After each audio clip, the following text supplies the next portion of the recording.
At least when I think about it, a lot of the comedians I've discovered were through fucking podcasts. Like if I had to trace back, like where did I find so-and-so and so-and-so and so, a lot of it is podcasts.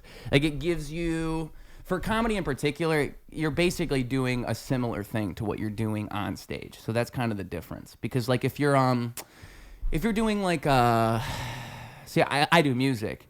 When I'm doing music, it's nothing like what we're doing right here, right now, but with comedy, kind of is the same. You're kind of giving them like a taste of what your stage persona kind of is when you do a podcast, for the most part, you know. Well, it's like controlled riffing.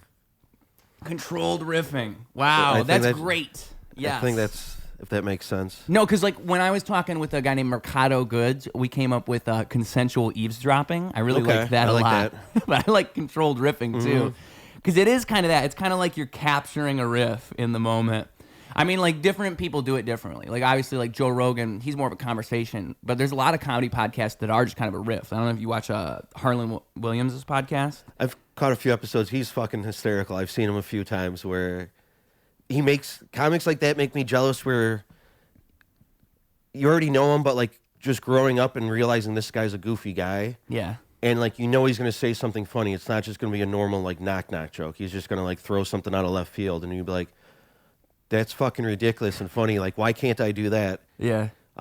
He makes it look easy too. Oh yeah, and he's just being quirky, and you're like, I could be quirky too, but I think people would be like, what the fuck is going on with this guy? Get him outside right now. Right. It's kind of hard. Well, you know, I think that a lot with like because you see a whole lot of that, especially on like the smaller end of like the comedy circuit.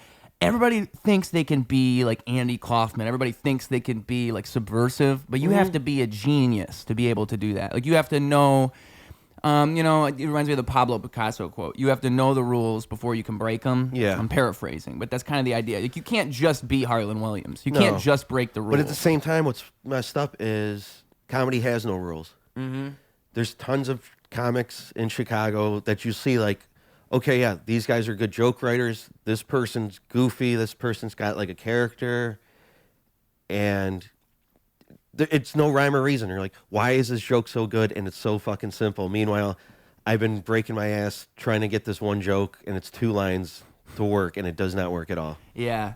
I think a lot of it is like, a lot of it's in like the personality. Like a lot of, in just stage performance in general. It's like an unspoken thing. Like you can't just catch yourself on the words and the logistics of it. You actually have to like look deeper than that to figure it out, I feel like. A few friends that were in comedy when I started, they told me it's you're having a conversation with an audience. Yeah. Like you're not telling them a joke. Like you're talking. Oh. It's got to be a conversation. But that's hard to do, like probably especially in your first year, 2 years, because it's kind of figuring out how to do that would probably be the big hurdle, I would imagine. Everybody can write a joke. Everybody can be funny. Everybody's got a knock-knock joke, a street joke, whatever. But to get up there and have that audience look at you with some lights, and you're like, what the hell is this? Shit, is this thing on? You're like, it was funny, right? And you're like, nope, tell us some more. Come on, you got time. Sorry, I waked and baked this morning. You're good. Yeah. Usually that's what I do before the show. I actually I go through phases where I realize like, oh my God, all I want to do is smoke weed. And then I have to stop myself. I have to tell myself no weed for like 7. I give myself like a sober October every few months. I think next month before my birthday, I'm going to have a sober month. It's hard, dude. Yeah. It's hard because I don't know if you're like me, but I love marijuana. I do too, but if I'm home by myself, smoke away. It's just when I go out, I try to like take a hit or two. If I'm like, you know what, just take the edge off. Mm-hmm. But being at open mics, everybody's smoking. You get in that circle, it comes back around a couple more times, and then you have to go up, and you're like, so you guys like the fucking weather or something? It's like you got flashed with that thing from Men in Black. Yeah. You know, everything in your mind is wiped. And people tell me like, no, embrace it, and I'm like, yeah, I go up there and go, hey guys, I'm having a panic attack right now. How's it going for you? I think it's just like anything, everybody handles it differently. Like I don't know if I could do comedy high. I can rap high. I can do that because I'm so every single part is rehearsed. I know how this goes. Whereas like comedy is kind of looser. I feel like I'd be so much more nerve-wracking to do that high than. Plus, like you're so much more self-conscious. Like it's naturally more self-conscious. Like, oh, they didn't laugh. Oh shit, they didn't laugh. Oh shit, I'm an idiot. Like that's what my brain would be doing. Well, that's where Power Hour comes in handy because you have the drinker. You can always bounce off them. Yeah. So it's like they're not digging it. All right, let me turn around. Let me fuck with you. How long have you went to Power Hour for? So I've been officially like keeping track and going out to open mics for like 2 years now. Okay. Started a little bit before that, but wasn't really taking it seriously. I'd pop into 1 or 2 a week. Yeah. And that was it. Shit the bed and go home and be You like. mean like when you started comedy in general? So yeah, I found a couple open mics and I'd only do 1 or 2. And then if I did try to do another one, like I'd bomb and be like, I can never do this again. Like can't show my face here. Mm-hmm. But then one day I was like, fuck it. Like there's an open mic tonight. I had a couple of drinks, liquid courage, went down there. I think I brought my roommate. I told her, I'm like, I'm only asking you this one time to come to an open mic. I'll never ask you again. Like, I'm going to shit the bed. She's like, let's fucking go. Went there, had a couple more shots. I think I was like one of the last people to go up. Everybody, which was it? Beer Belly open mic. It used to be at the Pony. That was a fun mic. And it was more of a hang too, but like people would actually go there and try to work on shit. But went up, nobody could listen, like hear me, except my roommate. I was bombing, she was loving it. But after that, like, was like, oh shit, like, this is fun. I had a good time. I don't know what the hell I just said. And then from there, I think my first year I kept track. I went up over like 300 nights out of the year. Wow. Yeah. 300. Yeah. Wow, that's a lot. Because when I was talking to Abigail Blaze, she told me her number was, what the fuck was it? It was like, she wanted to do 200? Mm-hmm. 300's a shit ton. See, I need to start journaling again. That shit fucking works. Like I put down, I've always wanted to do comedy. I've loved comedy, just anything with a sketch, improv, whatever, do podcasts, do stand-up. Yeah. Then finally I jumped into it and hit the road fucking running, man. Why do you think you were attracted to that? Like the creativity of it? Just like you just said, being goofy, it's so like boundless like that? Yeah, it was just fun to do. I'd always watch it. Like we had DirecTV, but we had like jailbroken. So we had like all the channels, so I'd watch like every single comedy special that would come out on HBO or whatever comedy movie was coming out. I'd be like the first one to have it at home. Of course, we recorded back on VHS. Yeah. Keep it in the closet.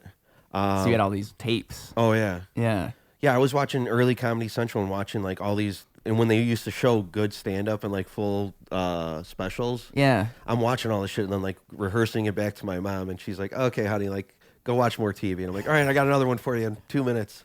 You were basically stealing all their bits. Oh, yeah. Just doing them to your mom. Mm-hmm. That was the beginning of your comedy. That's great. Then my dad was like a little bit more like relaxed. Like I visit him on the weekend, so we'd always go see a movie. Be funny. He took me to the South Park movie when that came out. Yeah. And he just thought it was a cartoon. Like he didn't pay attention. He wasn't seeing the news of like, this is the worst thing for children. Yeah. So he takes me to the movie and like right away it's fucking Uncle Fucker's the first song in it. And he's like, jam-packed fucking theater. We got like the last 2 tickets. No kids whatsoever besides me. And I'm dying laughing. My dad's just looking around. He's like, what the fuck did I just do? But he's like, fuck it. This shit's funny. And of course, Monday morning, get to school, and I'm like, oh, I saw the South Park movie. Here's did all the fucking songs, did all the swear words. And everyone's like, we have to see this right now. I'm like, oh, no, don't worry about it. I just told you about it. Yeah, right. I just basically gave you the movie. Yeah. I can tell it better than the movie, all right? And so then you just started doing, so you didn't do stand-up, was it stand-up first? How did you start doing all of that? Like, was it skits first? Was it podcasts first? Radio first? Where does that all start? Started doing radio, my sophomore or third year of college. That's when I transferred over. And when I jumped in, my dad was doing a job for a lady who used to work in radio for like 20, 30 years. He's like, oh, my son's going to start at Columbia like soon. He's going to be a radio major. Any words of advice? And she told him, get the fuck out. Really? Yeah. And what year was this? 26, probably 2008. Yeah, she knew what she was talking about. Yeah, she saw the flood coming. Yeah.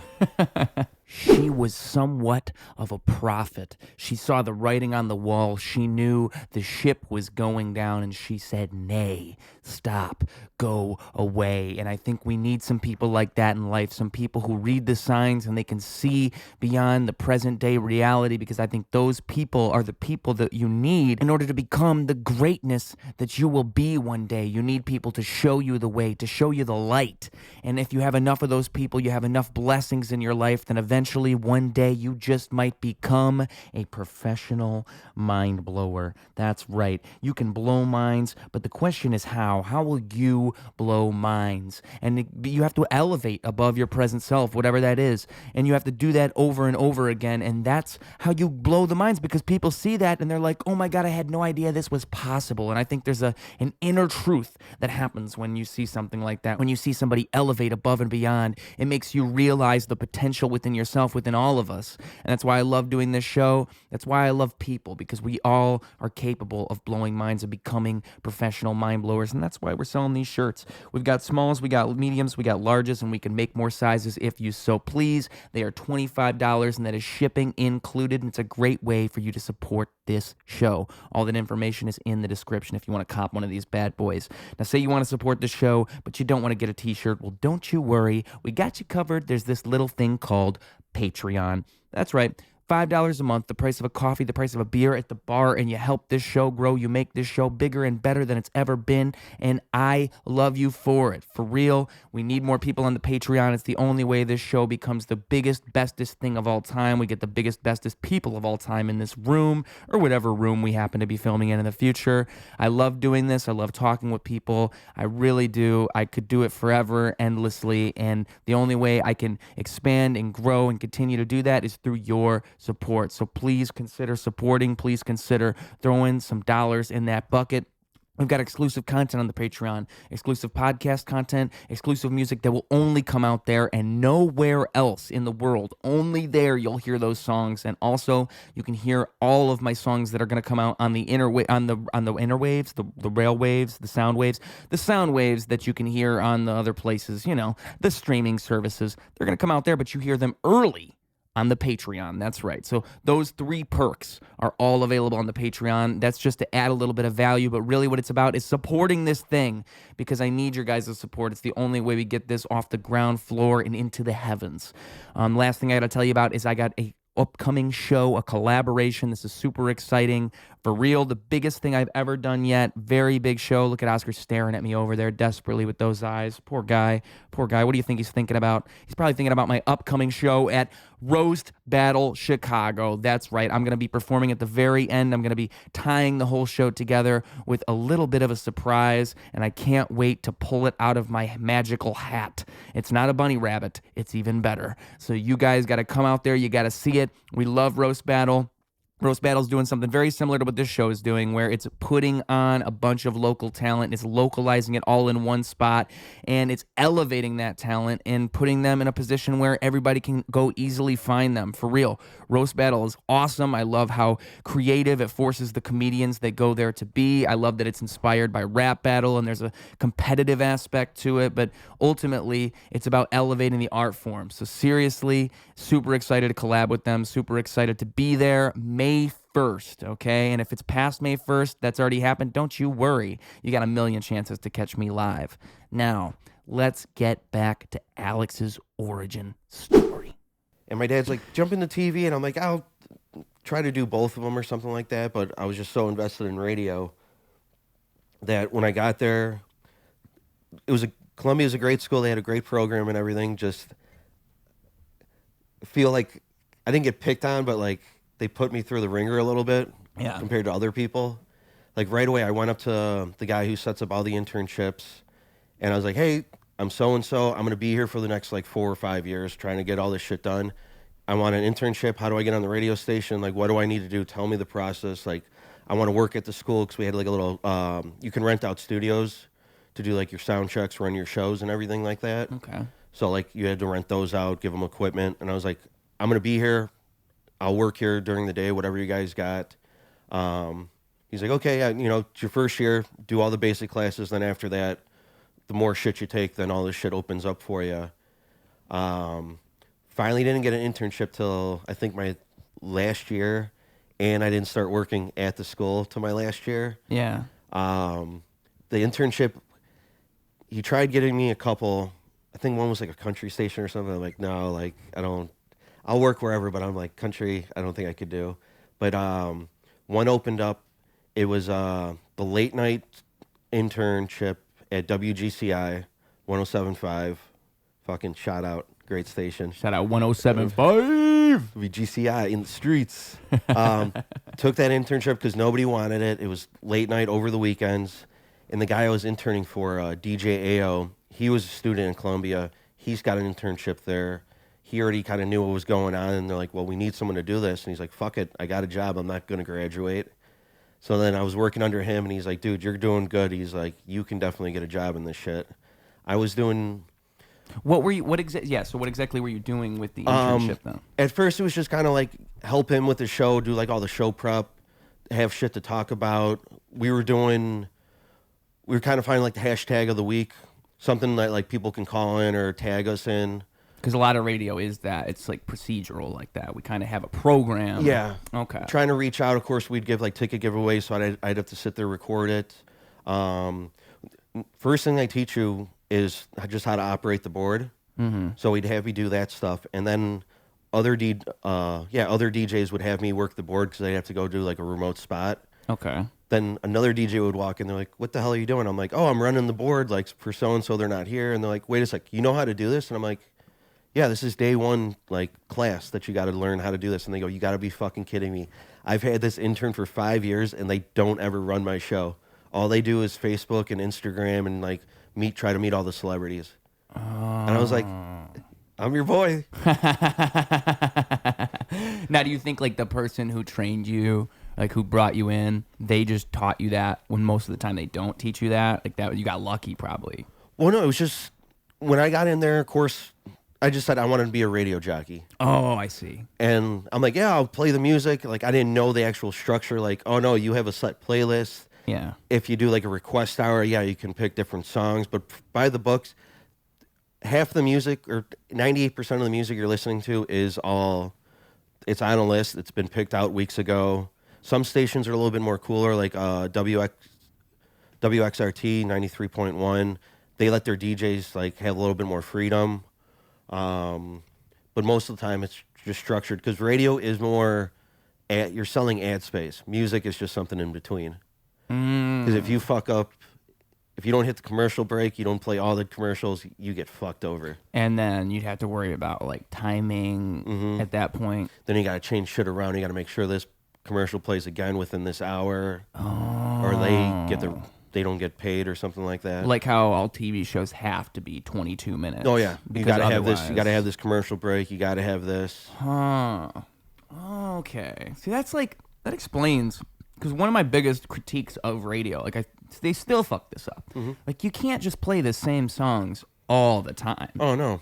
People like a lot of people will just listen and they will just like that. But I feel like radio, you have such an opportunity to introduce people to stuff. Well, like back in the day, I got to work with the late great Dick Biondi, Chicago disc jockey legend. He was like one of the first people to play the Beatles in the United States. Wow. And disc jockeys back in the day, they would make or break your band because they'd be the ones playing it. Like, yeah, you can buy a record, but if you've only sold 5 records, you're not going to do it. But they go, hey, here's the newest hottest record. They play it. Everybody's going to want to buy that shit. Yeah. But got to work with him. He's a fucking legend. He's been there forever. Forgot what I was going to say about him. God damn it. He played the Beatles, though. That's fucking cool, dude. He kind of put the Beatles on. I believe so. Wow. I mean, just like, that must have been a long time ago when he did that, too, if it's we're talking the Beatles.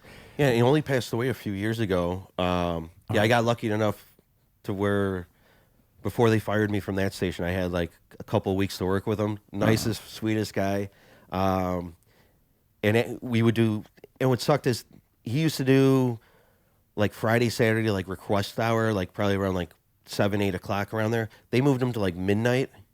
And this guy's like in his 80s, dude. It's like, give him a little bit better time, man. Like, what he used to do, he used to do the request hour. So he'd call in, they take down your name, your song, or whatever. Had a buddy working there, and I had a couple friends that are like, oh, it's Dick Biondi, like, he's a legend or whatever. And I'm like, oh, watch this. I call up. My buddy John picks up. I'm like, hey, what's going on, man? It's Alex. And he's like, hey, what's going on? I'm like, all right, I need a shout out for me to like these 4 people right now, and I want this song. He goes, I don't know if I can play the song, but we'll definitely get you the shout out. You're next. We're in the taxi. This is before Ubers. And all of a sudden it's like, oh, I got a special shout out from Alex to Joey, Kelly, Sarah, John. They're all like, what the fuck? I'm like, I told you I know people, bro. It's like we all walked into the bar. They're like, dude, we just got a shout out from Dick Biondi. I mean, I imagine like you probably made a lot of connections in radio, right? Like stuff like that. Yeah, definitely. And just doing like the little bit of editing and working with sound, starting to do comedy. Donovan Strong O'Donnell just finished his movie, Be Funny. Be on the lookout for that. You got to get him on. He's been doing comedy forever. Funny story, I used to caddy with him back in the day. So when I started doing comedy, I knew he did it, reached out to him, and he kind of like brought me in a little bit, being like, hey, this is my buddy, don't worry, he's a good guy. Like, so I feel like that kind of helped me get into comedy a little bit more. Donovan? Yeah. Just because you saw him in that world, kind of? Well, it was good to know somebody, and like everybody knows him too. Yeah. Like he's been around, he's run a couple great open mics, just funny comic all around, but he's been around for a while and everyone knows him, so like to have that like barrier broken down and be like, hey, here's somebody new, I know the guy. Right. That was kind of how it was for me with this show, because I met James Najjar, and he kind of knows a bunch of people. Yeah. So it's like you get introduced to one person who knows all these other people, and it's funny because I'll just keep meeting more comics, and it all goes back to him. I keep finding, like a lot. But there's so many of those. I mean, with a comedy in particular, it's a big web of people. It seems like everybody kind of knows everybody in this weird way. I've noticed it keeps like getting bigger and bigger. Yeah. Because I did my first open mic like pre-COVID, and I went up there being like, I went up with like a friend of a friend, but she was more like a theater kid, so she rehearsed her act and all this, and she did well. I'm like, shit, if she can do it, I can do this. Yeah. Went up, completely bombed.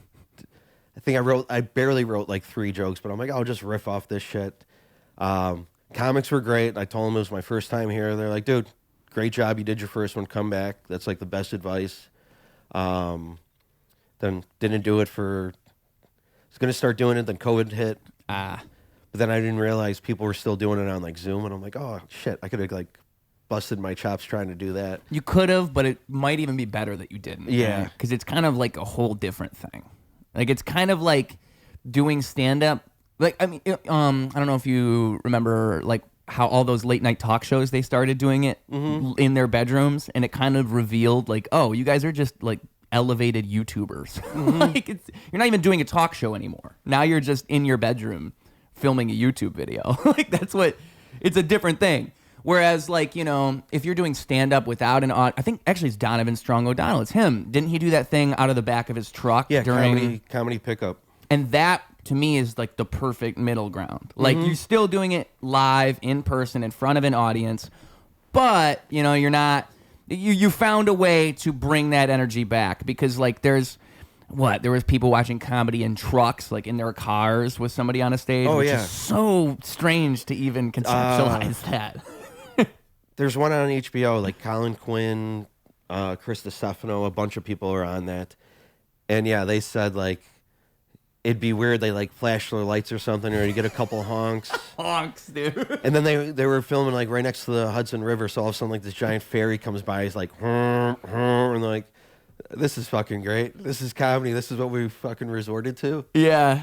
But I heard there was a lot of cool shows, I think especially in New York, like where they would do like rooftop ones. That's cool. Which I heard pre-COVID Chicago comedy, you had like all the ones on the red line, or like all the ones on, I want to say like the blue line. So like on the transit itself? Like you start here, take a couple stops, get off. There's like 3 mics here or 1, whatever, hop back on, keep going, get off there. So you can do all these mics just within like walking distance of the train. I got you. And like everybody was saying there's a lot more house shows. Shout out to James for doing his house shows, Cozy Corner, right? Yep, just last night as we recorded. It was just yesterday. How was it? It was great, dude. So I didn't realize I was there since the conception. I thought I went to the second one, but I went to the first one. So I basically have seen it grow from the start. And it's cool to see from like the outside looking in, because it is getting bigger and bigger and bigger. And not in the sense that like it's limited. You can't have more than 30 people. But just the names that he's been able to get in there, the energy in the room. Like at first it was just kind of, it felt like you're in somebody's apartment. Yeah. Like he would do a little bit of lighting, but not much. It's just kind of a casual affair. Now he has like a spotlight on the stage. He's got a little sign. Nothing too extravagant, but enough to make it feel like an event kind of thing. And the last couple ones have been, it's a great energy. Yeah. I think shows like that, I think comedy in particular, you can get a small group of people together, and that's almost better than if you had a large group of people. Like an intimate crowd of 20 or 30 people is better than having 100, 200, I always bring 300. a power hour. I always say it's the happy hour for comics. Yeah. Because, like Monday through Thursday or Sunday through Thursday, you're doing a mic. You're basically doing your work. You're sitting there. You're waiting the hour or so to go up and do your hopefully 4 or 5 minutes, hopefully to work on something new, move on to the next one. They can be fun, great rooms, great energy, but most of the time it is just work. You're like, fuck, got to get up. All right, now I got to make it to the other one. I got to try this, rework this. But Power Hour, it's chill, it's relaxed. They got the band, they got a drinker. It's a good energy down there where it's like you can fuck around a little bit more. Yeah. You're not taking it too serious. Like everyone's a little bit lighter in their loafers. And I think that's where comedy does best, is where you do have like a certain amount of looseness in the room. Like, of course, you have to be able to do it anywhere. That's kind of the rule. Yeah. You have to be able to adapt. But somewhere like that, I feel like fosters the type of creativity you need to strive, because you can feel it in the air and everybody's just trying to have a good time. That's all you really want. Especially comedy, it's such like give and take. You're going to take a lot of shit. You're going to bomb. I had a buddy that started a little bit after me. I was like, wasn't driving at the time. I'm like, I will drive you wherever you want to go. We'll rent a fucking divvy bike. Like, there's tons of mics. Let's do it. He would do like 1 or 2 with me. Then I couldn't go out the next night. I'm like, dude, do these 2 mics. Trust me, do it. He went, bombed. And he's like, I don't know, man. I've never bombed that hard. I go, well, now you have. All right, if that's your worst bomb, you went through it already. You're probably going to have a worse one, but it's not going to be that bad in the long run. He's like, I don't know. I'm like, you're going to bomb. Shit happens, dude. Like, keep working at it. And half the time it's like, yeah, I bombed on that. I know why I bombed. The energy wasn't there. I was too drunk, whatever. Then you have a good set and you're like, oh, this shit fucking works. Why does this feel so good? And why does it be like repetitive bullshit that you're putting on yourself? Because you're like, I suck. I bombed. This sucks ass. But then it's nice to see your friends that are doing well have a bomb and you're like, oh, they're fine. They're not like, oh, I suck. This is the worst thing ever. They've been doing it 10 plus years. And they're like, you're going to bomb, dude. It happens. Yeah. I mean, that's probably like the ultimate here. Yeah. We got no anti-droop technology is what I like to say. So we got to like angle it just right. That should, that should fix it for you. But no, even like veterans, dude, even people who you would think of as like legends in comedy, they still bomb. Everybody bombs. It's totally normal. It's actually weird if you're not bombing. Yeah. That's kind of like, I think that would put you in a false sense of security, right? Like, oh, I'm the shit. And then you bomb once and everything comes crashing down. You kind of need the reminder. I don't know if you go on Reddit at all. It's such a waste, but it's just funny to see the shit that people post in Reddit / whatever, stand-up comedy.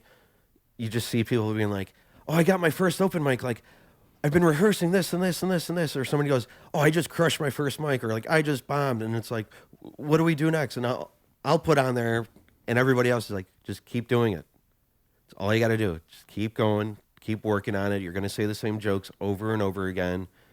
Hopefully they get better. Hopefully you come up with some new shit. But just keep fucking at it. That's all you can do. Yeah, and that's all you can do. Yeah. There's not another option. Like, well, I'm sure with you, like, doing music, like, you can sit here, you can rehearse, you got your lines down, you know the tempo, you know all this shit, you know where you're flowing with it.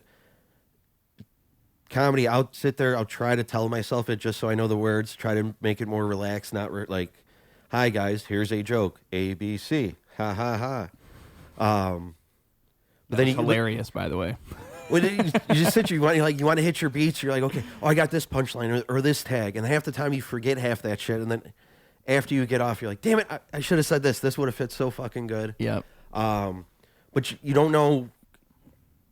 I mean, everybody works on jokes and be like, hey, I got this joke, and half the time I say I don't want to hear it. Do it on stage. So you sit there, try to explain it to me, or just be like, okay, so hey, I went to the store with my girl, and she did X, Y, Z, and you're like, oh, okay.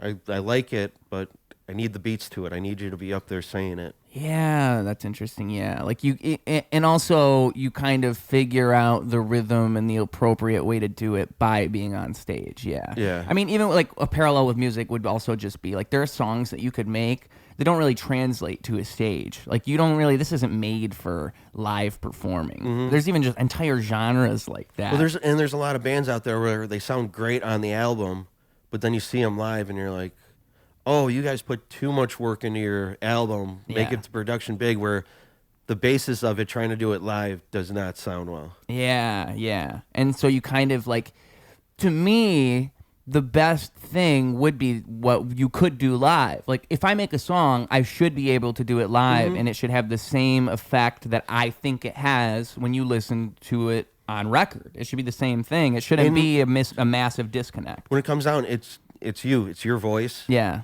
That's the basis of it. And then like you build on, it would be great if you can have a beat to it, but you can go a cappella. You go Al Capone. Yeah. Al Capone's.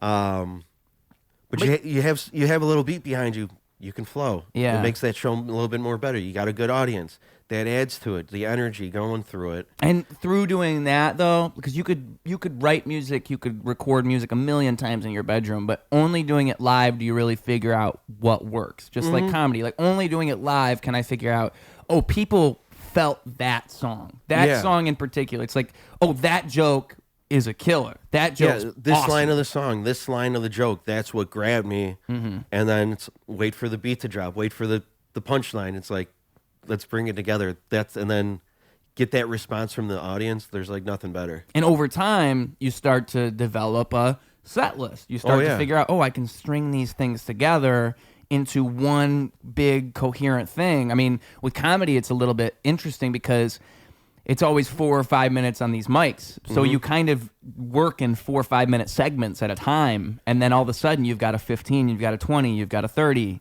But it doesn't just come all at once. No, it can't. And well, you can have your 30. I'm sure I'll. Right now, I say I'll have like an honest. I'll push at 15, but probably 10 or 12 minutes. Yeah. But it's I have the jokes, but like, can I make them flow? Yeah. You don't want to just be like, here's these type of jokes. Here's this one. Oh, let me just pivot to that. You got to make it flow. You got to segue. You got to have some connection to it a little bit. Yeah, when I was talking with Marcos Sereno on here, he was telling me about how that was where he was at. He has his jokes, but now he's trying to figure out how to weave them together properly. Yeah. And when you see it done well, it's really impressive. Like, truly. Because it's like, he told me what he does is he kind of tries to turn them all into one big story. Like, he tries to put them all into one big narrative if he can. When you watch a good comedy special, it's not so much it has a theme, but they may focus a little bit more on, like, one part of their life or whatever their topic is. But they have their goofy jokes. They sprinkle this in here, or they just, like, random thing, I took a shit, like, and I missed the toilet or something. And you're like, that's fucked up. And then, let me flow back into it. And then at the end, you're like, okay, here's the big chunk. Here's what he wanted to say. Here's why this is funny. Yeah, that's got to be one of, like, that does not come first. That's got to be one of, like, the later things you figure out. What I keep telling myself is, everybody that I've met, they're like, it's going to take a while. Unless you are the funniest fucking man or woman on the mic from the get-go. You got the energy, all that stuff. It's trial and error. It's going to take you a good 10 years, everyone says. Yep. And they're like, you're going to eat the shit, dude. Yeah, you're going to get booked here and there. But, like, personally, I got to work Skankfest the last couple of years, which is awesome-ass fest. Oh, kick-ass, dude. What were you doing there? I was doing the sound for one of the stages. Shout out your radio expertise. And literally, I'm like, I haven't done this shit in like 10 years, but I'm like, I can mix a soundboard. And all you had to do is make sure the mic was on and then turn the music up and down. Which believe me, dude, people will fuck that up, okay? Oh, People will fuck that up. There's like so many times where I'm like thinking, if only I had a somewhat competent sound guy here. Like, bro, make it so they can hear my voice, okay? Make it so they can hear my voice and the beat, and then we're good. This year, though, or the last 2 years, our stage had the naked roast. So it's basically roast battle, but everyone's naked on stage. Oh my god, dude, Skankfest is a fucking cesspool. It's an awesome ass time. It's gonna be in New Orleans. I'll be down there again. Skankfest is the Reddit of comedy. Oh yeah. That's crazy. But I do have to say, some of the nicest people, I ask the EMTs every year, I'm like, anyone OD? They're like, no, everybody's got good shit. It's just they're dehydrated because they're drinking all day. The last 2 years were in Vegas, so it's like 104 each day, and they're outside waiting in line. Everybody's partying at like 10 a.m. Yeah. But no one died, no ODs, nothing bad. Yeah, and you were going to say something about Skankfest, though, right? So I got, the first year I got to work, Tom Rhodes, kick-ass comic. He's been doing it forever. He like has traveled the world. I became a fan of him because I was listening to Bill Burr, and he's like, oh, this is like a comics comic. Like, everybody knows him. He's had some fame. He's done it all. He's working constantly. He's living his life. Mm-hmm. He's like, I get to travel. I do shows in the craziest fucking parts of the world. But I met him one time when he was in Chicago. We talked for a bit. Then I saw him again, and I was like, hey, met you in Chicago. Like, showed him the picture. He's like, oh, shit. And he was trying to go outside to have a smoke, and this place is jam-packed, and I had, like, my work shirt on. So I'm like, follow me, dude. And I'm like, excuse me, coming through, artist coming through. And, like, people just disperse. He's like, like Moses parting the seas. And then I'm like, I wasn't even working. I was just hanging out, trying to help out or whatever. And him and me just got to talking. And he's like, yeah, I'm going to be at this stage all week. And I'm like, this stage I'm working at, we became buddies. Yeah, he was one of the first comics that was at our stage and one of the last comics at our stage. Yeah. So then afterwards, everybody hangs out. We're shooting the shit with him. My one buddy asked him, like, piece of advice for newcomers in comedy. And his was like, don't get like overzealous of somebody getting like booked because you don't. Okay. Like, keep your cool. It's a long game. You're going to meet a lot of people. Everybody's going to get booked. There's just like I see it now. There's a lot of independent shows that are set up at bars. They've been doing them for a while. But like, people are like, oh, I'm glad for everybody getting booked. Get your time. Do whatever shows you can. But a lot of people are like, oh, why is this guy getting booked and not me? It's like, one, be good and funny. Put yourself out there. You're doing great, dude. Like, I reached out to you, and you're like, fuck yeah, dude, come on. Yeah. And I've seen the list of people you've got on, and I'm like, oh, shit, everyone's coming on, man. You just open the door to all these psycho comics. Just let all these lunatics in my bedroom. But he was just like, have fun with it. Be a good person with it. And he's like, don't get jealous. Don't. Because that shows when you, like, I would argue that the reason you're not getting booked is because you're asking that question in that way. Yeah. Like, you need to stop thinking like that. And there's no famine. There's no limited resource. This is an illusion. Yeah. And everybody I've met in comedy is all pretty, I wouldn't say like-minded, because everybody's fucking out there, but I'd say like-minded in the sense that we're all tired of the bullshit. I mean, like, I'm in my 30s, but you got some guys like Harold who's in his 20s, and I'm like, this is one of my best buds, and I'm like, we're 15 years apart, dude. This shouldn't, like, I don't know if it's legal or not. Yeah, he still looks like a child. I didn't imagine that you're going out, hanging out with Harold, and everybody's looking like, what the fuck But is you got someone as young as here? Harold, and you got guys in their 50s, and we all get along. There's people that come in, everybody has their assholes. That's like, I always joke, I'm like, I'm not racist because everyone's got an asshole. It doesn't matter who you are. It's not because you're this. It's because you're a fucking asshole. Yeah. Stop being an asshole or get the fuck out of our way.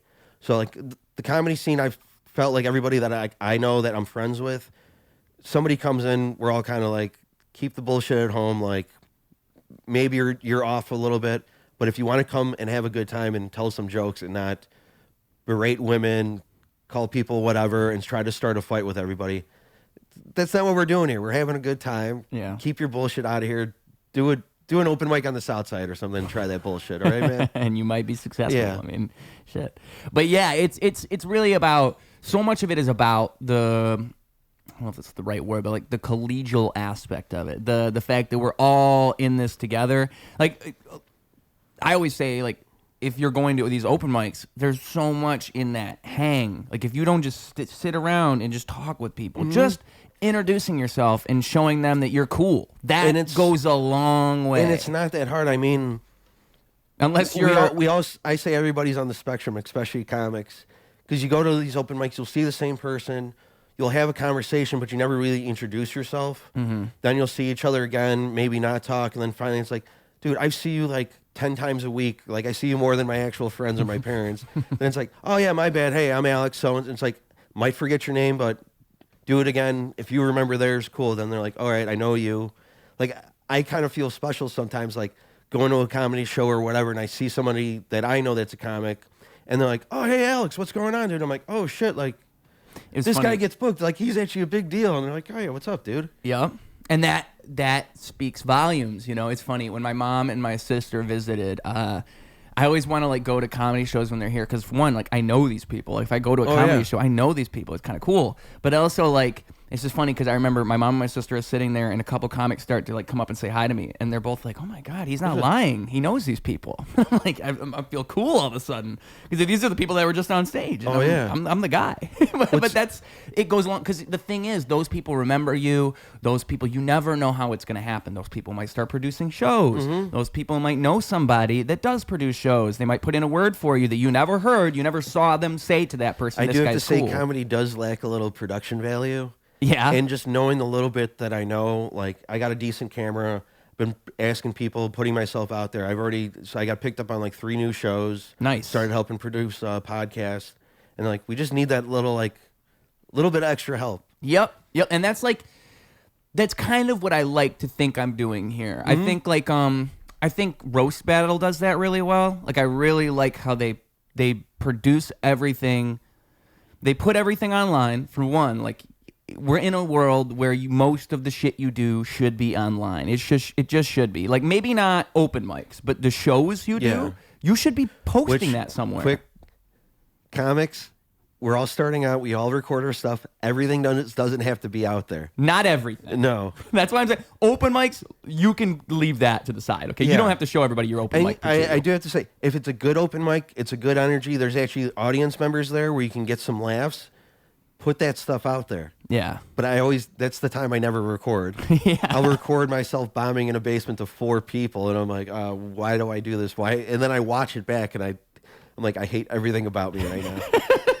A lot of comics don't want their open mic material to ever be seen anywhere. Oh, no. They're like, please don't. People ask my dad, they're like, oh, have you seen him do it? He goes, no, he won't let me. I'm like, you're not seeing this. Like, let me get some traction. Let me have something where I can just show you that I've been working on it. Like I got some jokes at work, but it's nowhere where like I want to be. Yeah, and you don't want like a false representation. Yeah, I don't want to be like, he's gonna support me, he might chuckle, but I'm gonna be like, no, like let me have something good for you, man. Yeah, because when it's a real show and it's like a good crowd, that can take material that's subpar at an open mic and just elevate it to a whole other level. Like I was saying, like everybody can write a joke. Like my first 3 jokes that I like always do if I open up with them, and it's like they're easy, they're simple, they got a stupid punchline, move on, get some chuckles, kind of warm up the crowd, and then like I'll put something that I've worked on that's a little bit more cohesive and like not just ABC punchline. It's like it's kind of a little story, and let me build it up, let me act it out. And you're like, oh shit,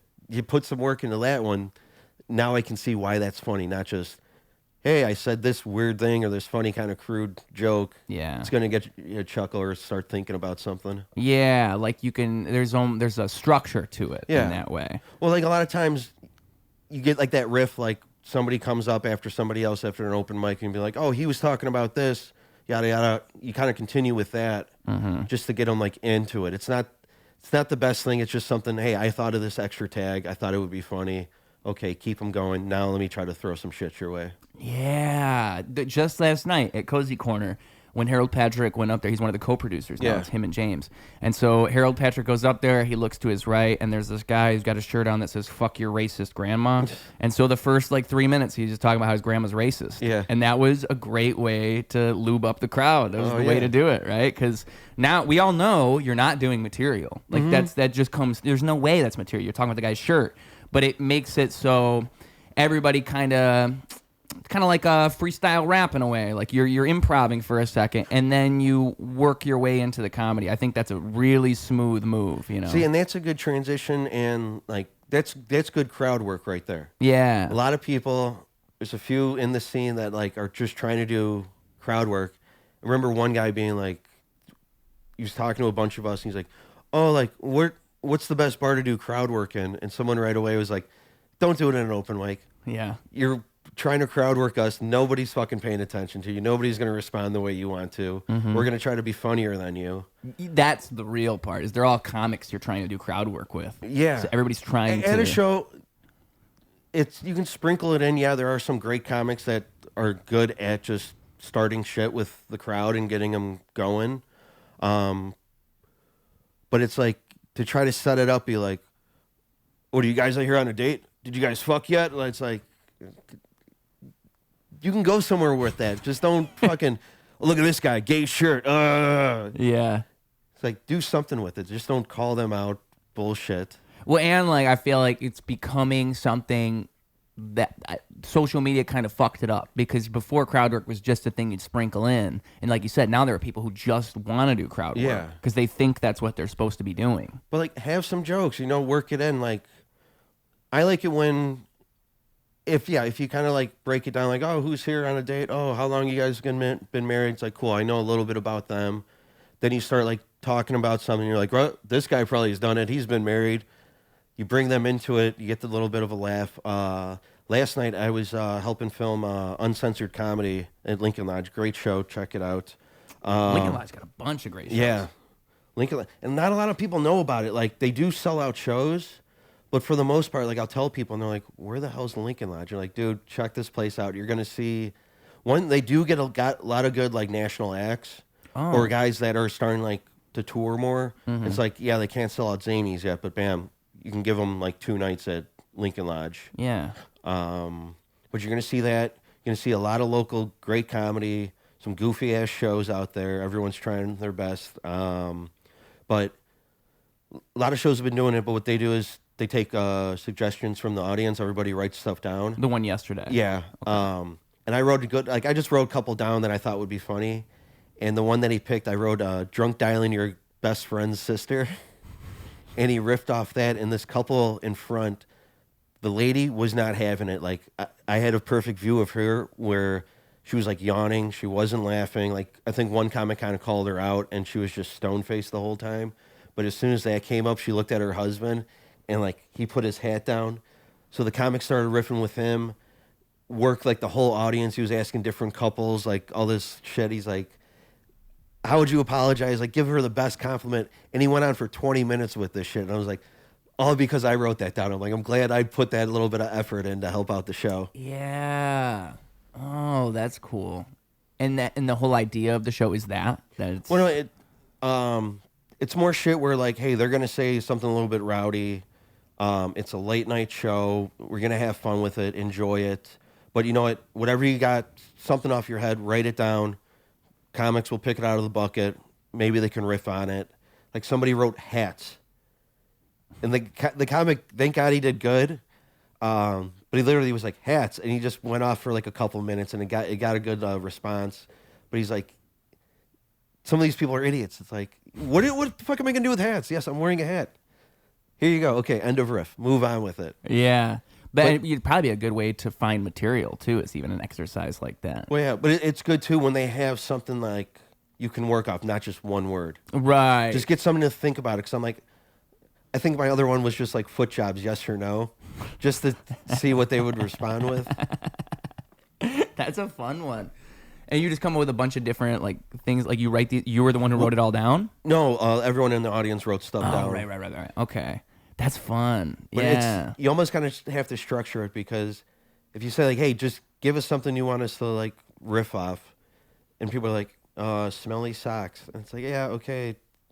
Give me something else, like husbands stink so bad that like it smells like shit or something. Add a little bit more zhuzh to it. Yeah, because then you kind of you're it's not so simple. It's not so bare bones. Like if I were to say hats, okay, that's one thing. But if I were to say like presidential top hats. Yeah. Okay, that's a whole other conversation. Like it's a little more specific. Well, it's a little bit of the improv. That's the whole riff. But it's like you always tell the audience, like, whatever energy you put in, we're gonna give it back to you like twice as much. So you want to interact with them, but like when you give them a little too much freedom, they give you nothing. It's like the internet. Like everybody's got a voice on there. No matter what you put out there, you can get 1 million likes on your video, but you're still gonna get that one guy being like, "Oh, this guy sucks." Yeah. And you're like, "Okay, you don't like me. Fucking move on, dude. You don't have to respond." Yeah. And it's like, then why'd you sit here and listen to all this and say like, "Oh, this guy sucks"? You were intrigued. Are you hate watching me? If so, fucking keep watching, man. I do have to say, I've seen people on other people's podcasts that I don't like, and I'm like, let me just check them out for a minute, and I end up watching like the whole episode. Oh, I hate watch things for sure. There's a lot of comics that are like big in the hate watch world, like Andrew Schultz. Yeah. Dude, he just did a bunch of different podcasts because he just dropped his special. And so he does all these podcasts, and you just read the comments on every podcast he appears on. 90% are people talking shit. Oh, yeah. But you still clicked the video and watched it. So he still wins. It's the same thing with Brendan Schaub. He gets so much hate, but no matter how you feel about him, he still gets views. Oh, yeah. You can't. And the thing is, it's always the people who aren't doing anything that are talking about these people. He was at Skankfest last year, and Louis J. Gomez, who helps run the fest and everything, he called him out. He made some joke about Brendan Schaub, not being a comic or whatever, calling him a bitch. But he's like, I'm an idiot. I'm a comic. Like half the shit I don't like mean, dude. It's like, it's just me being a comic. Yeah. And he's like, I don't have any ill will. This guy will murder me. He used to be an ex-MMA fighter, and he had him on, and like, he's like, they're asking him on stage, and he's like, no, nobody showed me any hate. He's like, everybody here fucking loves me. Like, this is the coolest fucking fest. I think he ended up like punching Lewis because he's like, I said some mean things. You can hit me, but everybody, like, you'll get people that hate each other. They'll go there, and it's like, someone said something and I took it the wrong way. It's like, that was 5 fucking years ago. Like, why are we gonna hold this grudge? Like, I'm not mad at you. It's like, I was never pissed, and then all of a sudden it's like, is there gonna be drama? It's like, no, there's no fucking drama. Why are we gonna have more drama in the fucking scene? Yeah. Enjoy yourself. Yeah. There was a good clip of, I saw, it was Shane Gillis, and I think it was Bobby Kelly. Yeah. You know what I'm talking about? Bobby Kelly he had Shane Gillis on his podcast years ago, before Shane Gillis really got big. And he's basically talking shit the whole time to Shane Gillis. And then years later, now Shane Gillis is a lot more popular, and then he's talking shit back to Bobby Kelly at Skankfest. Yeah. And it's a nice full circle moment. But it's all in good fun, too. Neither of them really hate each other. They're just poking the bear. Oh, no, they would say, if you want to get into comedy, best thing to do is, there's tons of podcasts. You might have to find like the certain episodes, but half the time, like, they're just giving you info on like, do open mics. Here's how you start. Here's how you work this. Here's what you should be doing. Like, which really helped me. But I wish I would have taken that advice earlier. Yeah. And started. But you know what? I'm here. I'm doing it now. I'm happy that I'm doing it. So you listen to podcasts for a long time then? Oh yeah. Well, I do a lot of driving for work. So I'm like, try to listen. Like, yeah, I have Spotify, all that shit. But like, trying to pick out a song, like shuffle never gives you anything good. You're skipping through half the songs. Yeah. So I'm like, whatever. I want to listen to people talk. It helps my day go by, and it's cool too. I've started listening to more podcasts because somebody I liked was on that podcast. Then you realize, like, oh, these guys are friends. Like, they're also trying to be comics. They're not as popular now, but like down the line, they're even bigger than the guy that they had on the podcast. Yeah. And then you discover a lot more people. And going by with the hate watching, I try to tell myself, if I don't like a comic for whatever stupid reason, I'm like, just give it time. This guy's probably going to be like one of my favorite comics. Yeah. It's happened over the years where I'm like, why is this guy here? Like, I don't like him. And then like, just down the line, like realizing, oh, they're actually pretty funny. They're a decent dude. They're all friends with each other. Like, they don't hate him. Why should I have this stupid bias about him and not listen to him when he's actually pretty fucking funny, or they run great shows? And then you're like, oh, this guy's coming to town. I want to go see this guy now. Yeah. I feel like it's weird because, like, the internet introduces this weird dynamic. Like, if you met that person in person, that person you're hate watching, that person you don't like, you probably wouldn't even dislike them. No. like you'd probably be like, oh, he's a cool guy, he's a good hang. And that's kind of what you're seeing. You're seeing all these comedians get along with this guy. And so, yeah, of course, he's probably just a cool dude. Yeah. But like the internet, from the outside looking in, it gives you this pedestal to sit on top of and be like, oh, even a lot of comics, musicians, actors, they might have more of a character when they're on stage or whatever, this persona. Like the way I tell my jokes is this way, but off stage they're like, no, I'm not like that at all. Like, it's more of a character. No, these are the jokes I find funny, but I'm not being an asshole like that off the stage. You talk to him and you're like, oh, this guy is an asshole. Going back to Legion of Skanks, it's Louis J. Gomez, Dave Smith, and Big J. Okerson. I knew Big J. Okerson first. Don't know how I found them. Just started listening to them, and they're very rowdy. They're considered the most racist podcast on earth. But probably them or Come Town. It's one of the two. Yeah, but they're idiots about it. You listen to it, and you're like, oh, like, yeah, they're assholes, but they're being assholes to each other. They're not like, oh, I hate this person, we're going to do this. We're going to have hate behind our heart or anything like that. But Louis is the biggest prick, and everybody says, like, started listening to the show, and I just couldn't stand him. And then, like, you listen a little bit more, he had some other podcasts, and you're like, oh, he's actually, like, doing a lot for comedy. He wants to do this shit. That's why he started his podcast studio. That's why he started Skankfest, and it kept growing and growing. He's like, yeah, I could be an asshole, but I like to have fun. I want my friends to exceed. I want people to have opportunities. And you're like, oh, the guy that comes off as the biggest asshole in the world, you sit down and talk to him. One of the nicest people on earth. Yeah, that's interesting. Well, and it's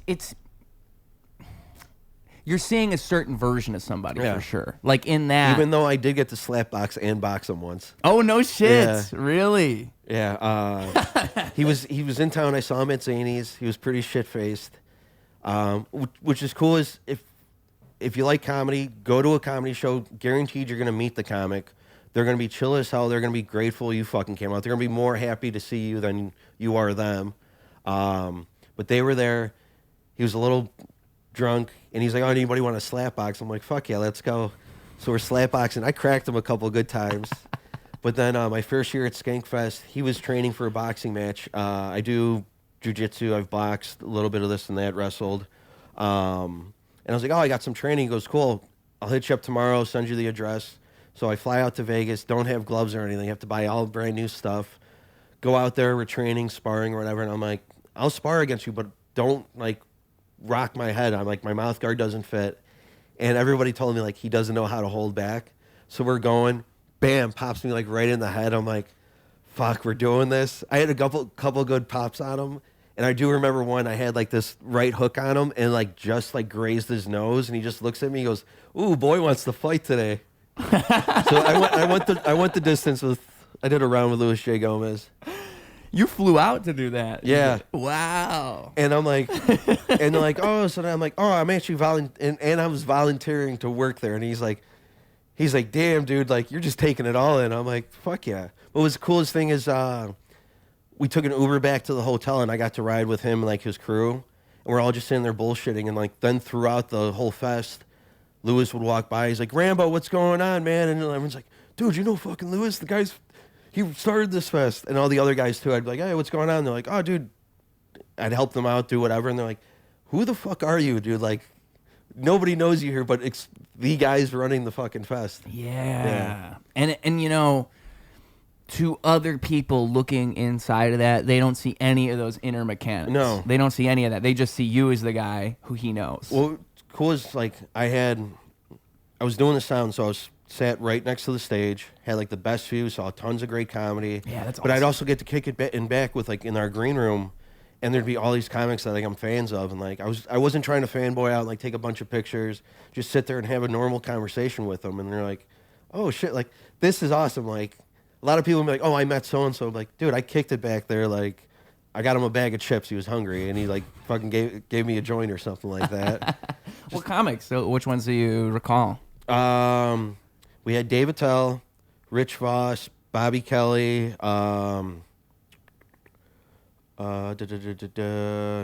Casey Rocket, Dan Soder, Mark Norman, Ari Shafir.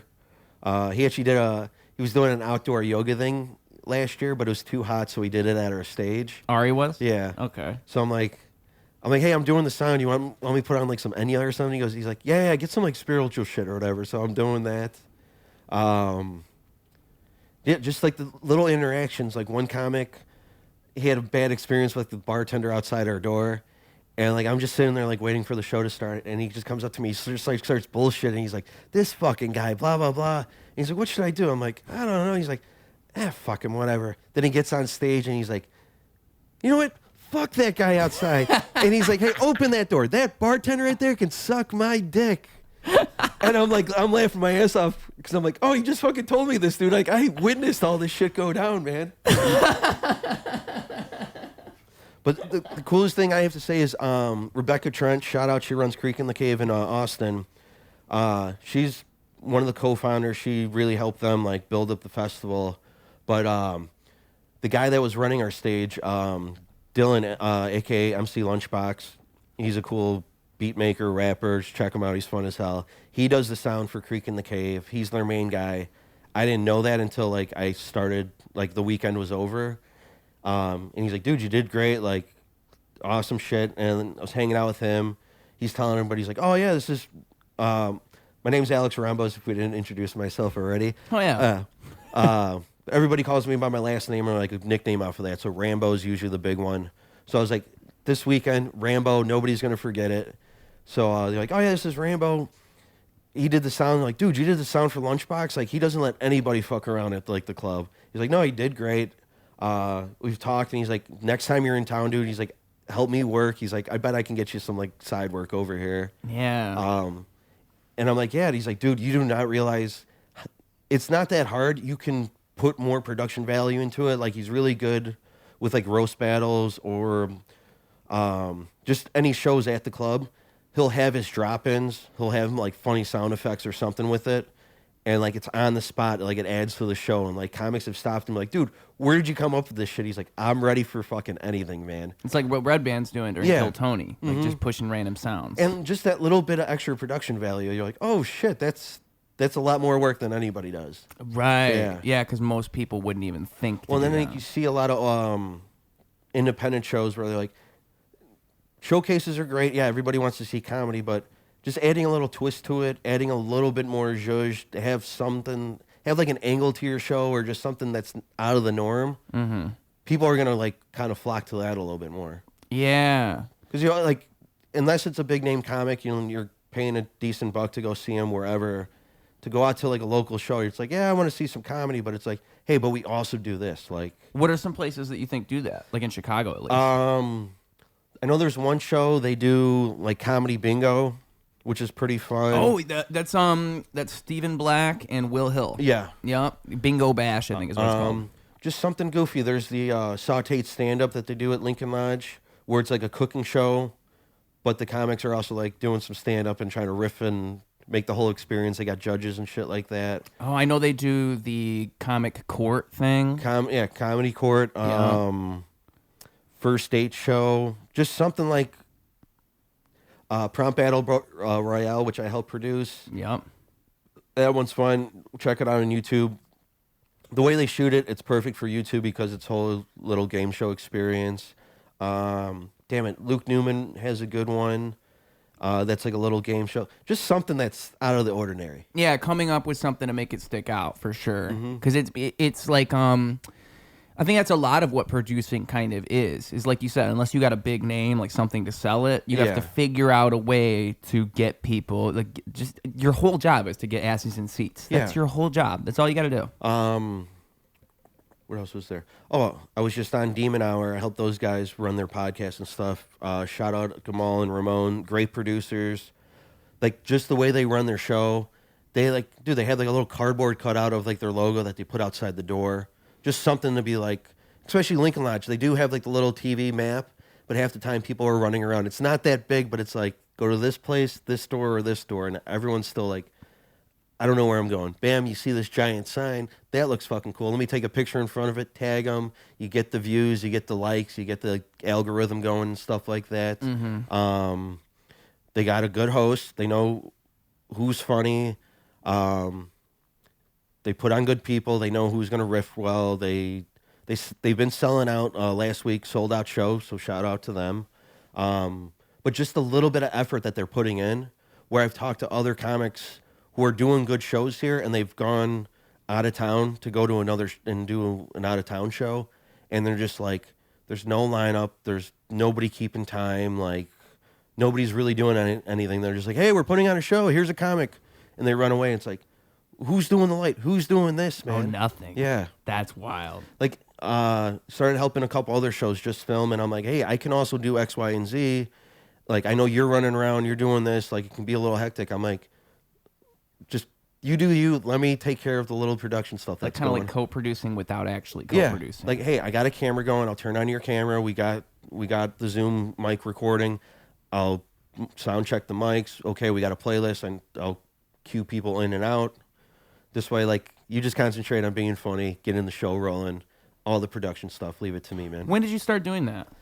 More recently, like since I did radio, had the audio experience. Been out of it for a while, but it's really not that hard, and the shit has gotten so much easier with all the programs and shit that are out there. You mean just producing with audio? Like just doing Well, that? just production, doing video. I bought a new camera.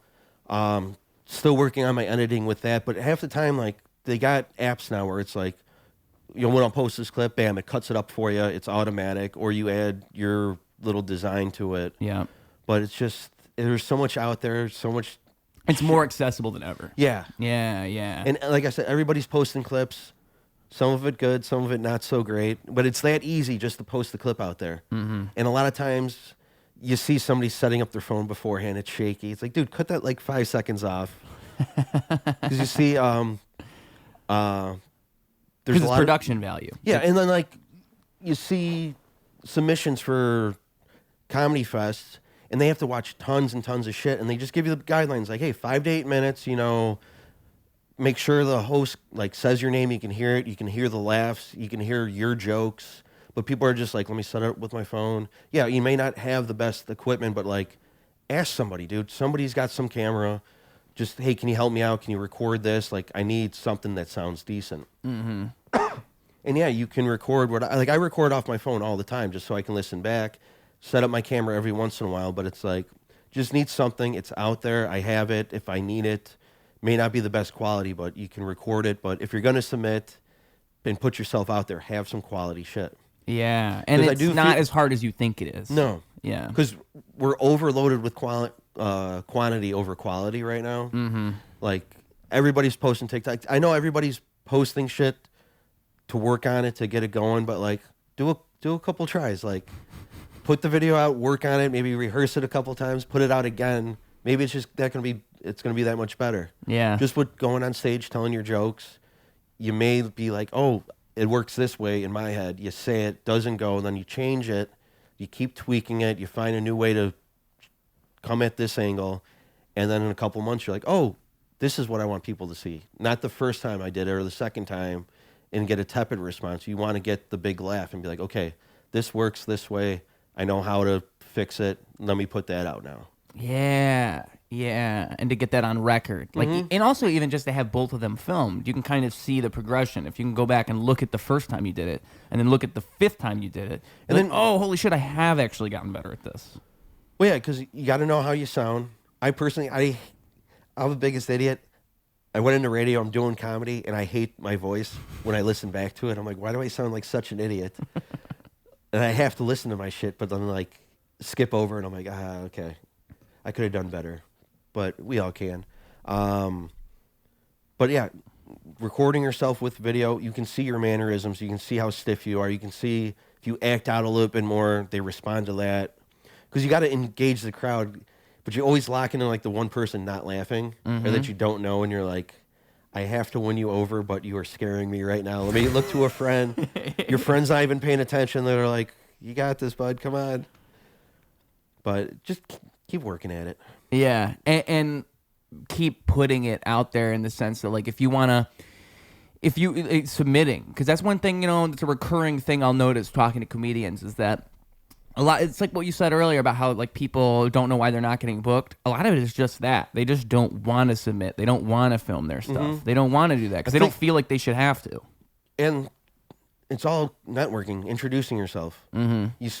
May not know the person, but you see them in open mics, introduce yourself so they can kind of start locking you in. If you do have something recorded, they do have a show, put yourself out there. I mean, all the shit that I got right now, just helping out on these shows, now becoming producers, is like, hey, do you need some help? And they're like, yeah, absolutely. Yeah. And bam, I'm in there. And then I have some decent ideas. And I'm like, hey, can we try to do this? And they're like, didn't think about that. Thanks for your input. Or, you know what, that sounds cool. We can't do that right now, but thanks for helping out. Thanks for doing whatever. Put yourself out there. You got to. Yeah, and there's a butterfly effect of that, you know? Like I like to think that you don't really know what you're doing in the moment as you're doing it. Like as you're producing those shows or as you're helping produce those shows, you don't really know what the net effect of it is. When you were doing radio, you never thought this will get me to Skankfest. You never think that way, but it actually does happen that way. Every time it happens that way. Like people, you never know what people's entry point to you is going to be. Like those people who saw him call you Rambo, they saw him call you Rambo. Now they're looking at you, and then all of a sudden it just opens up all these avenues, which is something you weren't trying to do when you were slap boxing with the guy. Yeah, I was like, cool. He knows me. Like, yeah, I'm a fan and everything, but it's like, and then last year I saw him, and I was like, yo, what's up? He's like, oh shit. And I'm like, Rambo. He goes, fuck yeah, I remember you, dude. What's going on? And people are like, oh shit, like you do know. Yeah, it's not like so personal, but like having that little bit of a connection where, his other buddy that helps produce, he like for Naked Roast this year, he put a little bit more production on it. Zach Amico, funny ass comic. He goes above and beyond. He does like wrestling. He helps with Trauma Movie Studios that does like Toxic Avenger and all like those B movies. Hell yeah. They've been around forever. Yeah, if you're into B movies that are funny and goofy, go check out Trauma Studios. But he does the Naked Roast, and he always like kind of does a little presentation and like an entrance. So this year he walked in, he had like the Undertaker's theme, so the lights were out. He was doing all that. Bong. Yeah. And I was trying to, I was messing with the lights. I was trying to make it look like lightning, but I'm like, somebody's going to have a seizure. But the guy that was helping produce that, he was like, hey, you need to like download this music, do this. I'm like, yeah, I got you, Harrington. I'm like, how you doing, buddy? He goes, good. He's like, I'm like, we boxed last year. He goes, oh shit, dude, how you doing, brother? And he's like, and then during the show, he came by, sat next to me. We got the bullshit. And then after the show, it's just like, hey, dude, like that was awesome. Like I did the sound. The biggest thing, every comic that I saw that I said I did like the sound for him, they were so grateful. They're like, dude, thanks for working. Like, thanks for making me sound good. Like, just a little shit. I'm like, dude, all I did was like, okay, you got a little loud. Let me turn you down. Yeah. But they're like, without you, like, some asshole would be back there, have us like full blasted. Nobody can hear us, or the mic would be too low, lights would be off. And it's just a little shit that the volunteers that do work there that I say more on the production side, but all around like security, door checkers and shit like that, we keep the fucking fest going, man. You see a lot of people in a similar position as you, they kind of holding it all together. Yeah, I mean, it's fucking stressful. The other guy that I work with, big hippie, like you saw this guy, you're like, you can smell the patchouli off him like a mile away. Great fucking guy.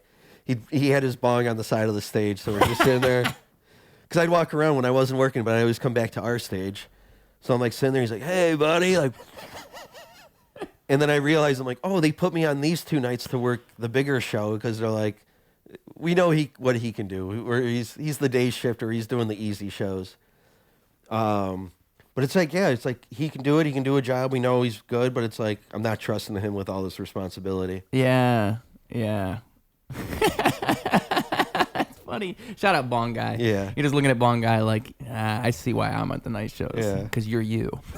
Because you're you and I'm me. We'll probably work together again this year. You're doing Skankfest again this year. Yeah. Do you know when the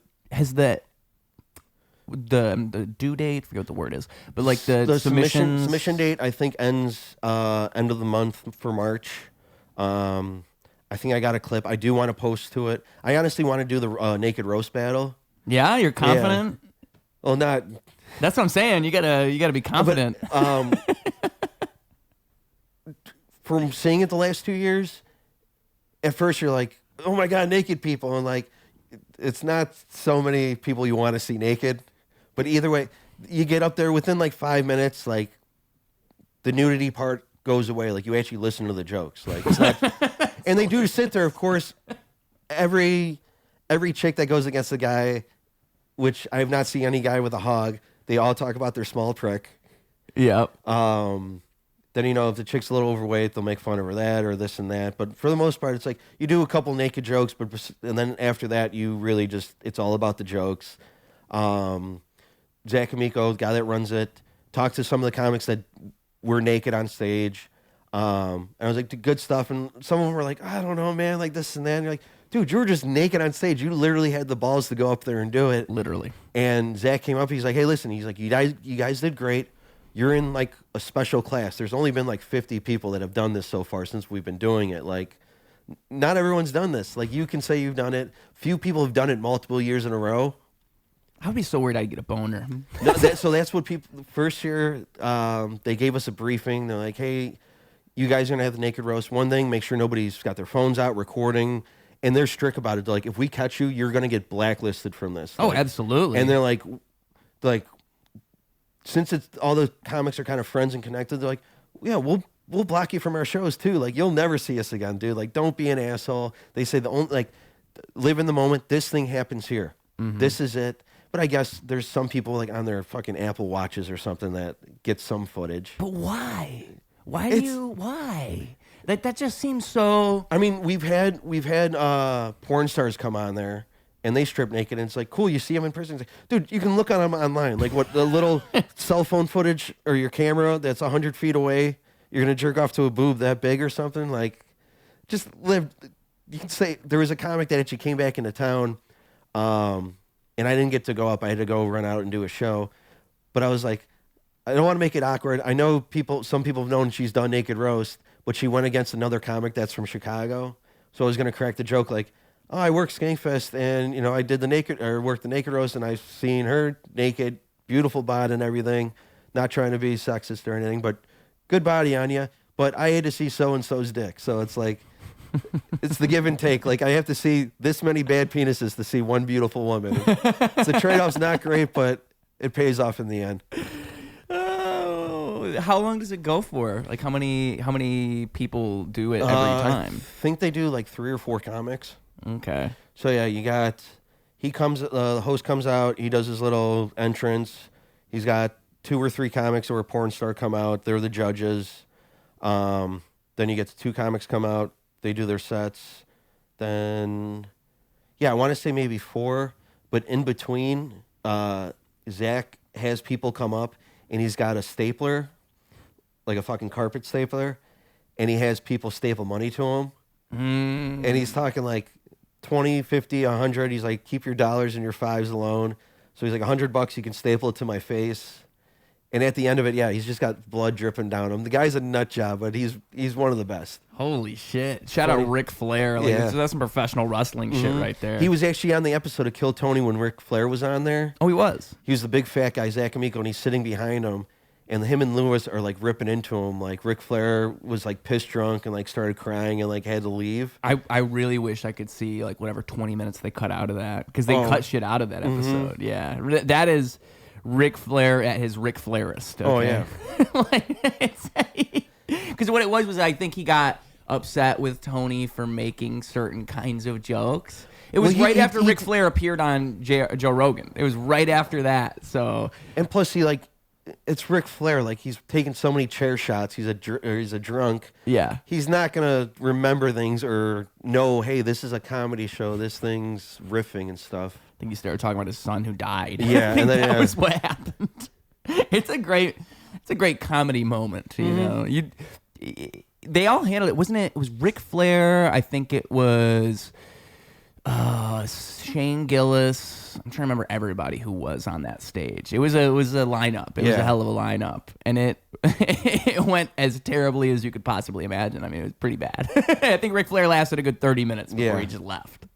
Shout out Ric Flair though, for real, just for doing that. You know? I think Ric Flair is like Ric Flair and Hulk Hogan. You know, they're like wrestlers from the '80s who never changed, and for some reason people get mad at them for it. Like, I don't think you understand.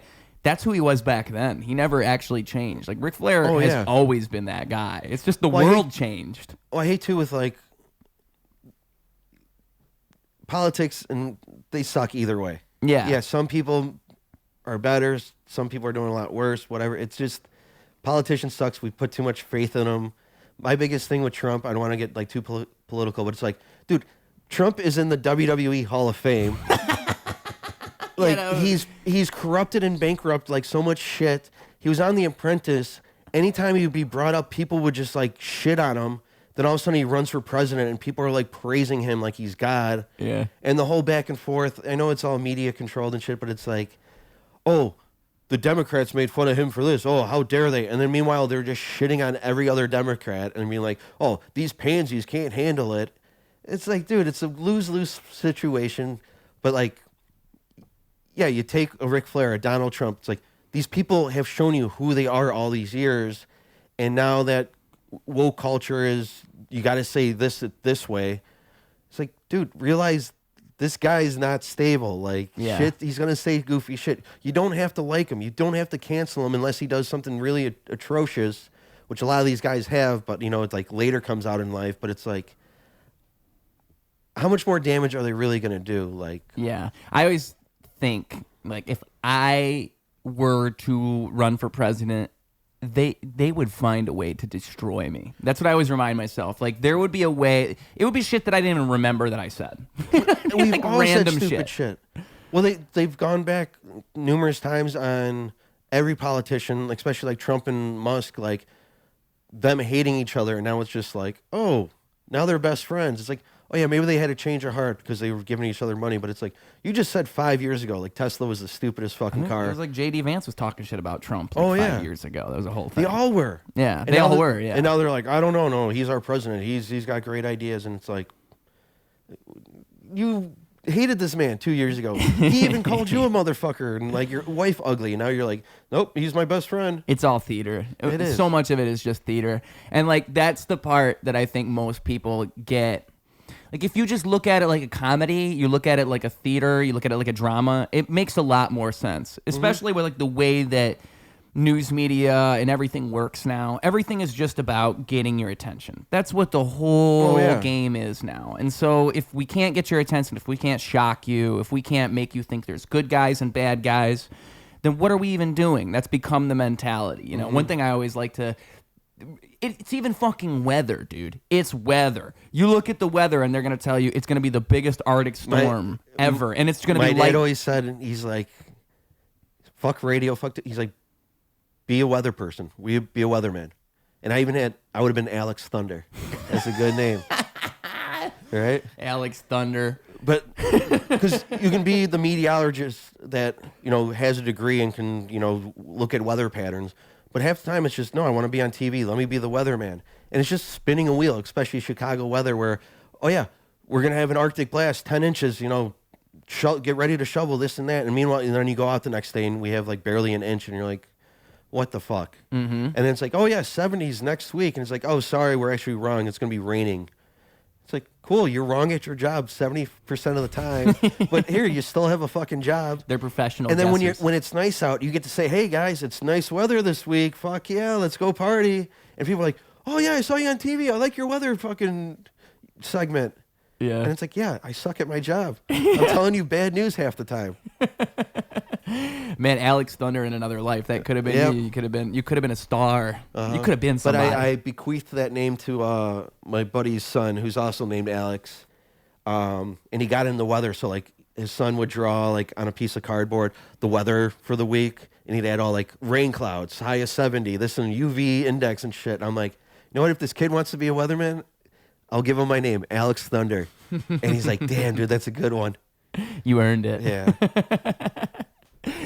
But yeah, I mean, like, the whole thing is just so ridiculous to the point where, like, it's kind of like that whole hate watching thing, like with comedians. If you met them in person, if it was real life, it was reality, you're not going to react like that. They're not going to exaggerate the story. People don't talk like that in the real world. No. It's just a whole different realm that we all exist within, that we treat like it's real, but it's not real. And we all know it's not real. Pretty much everyone online has a character. Yeah.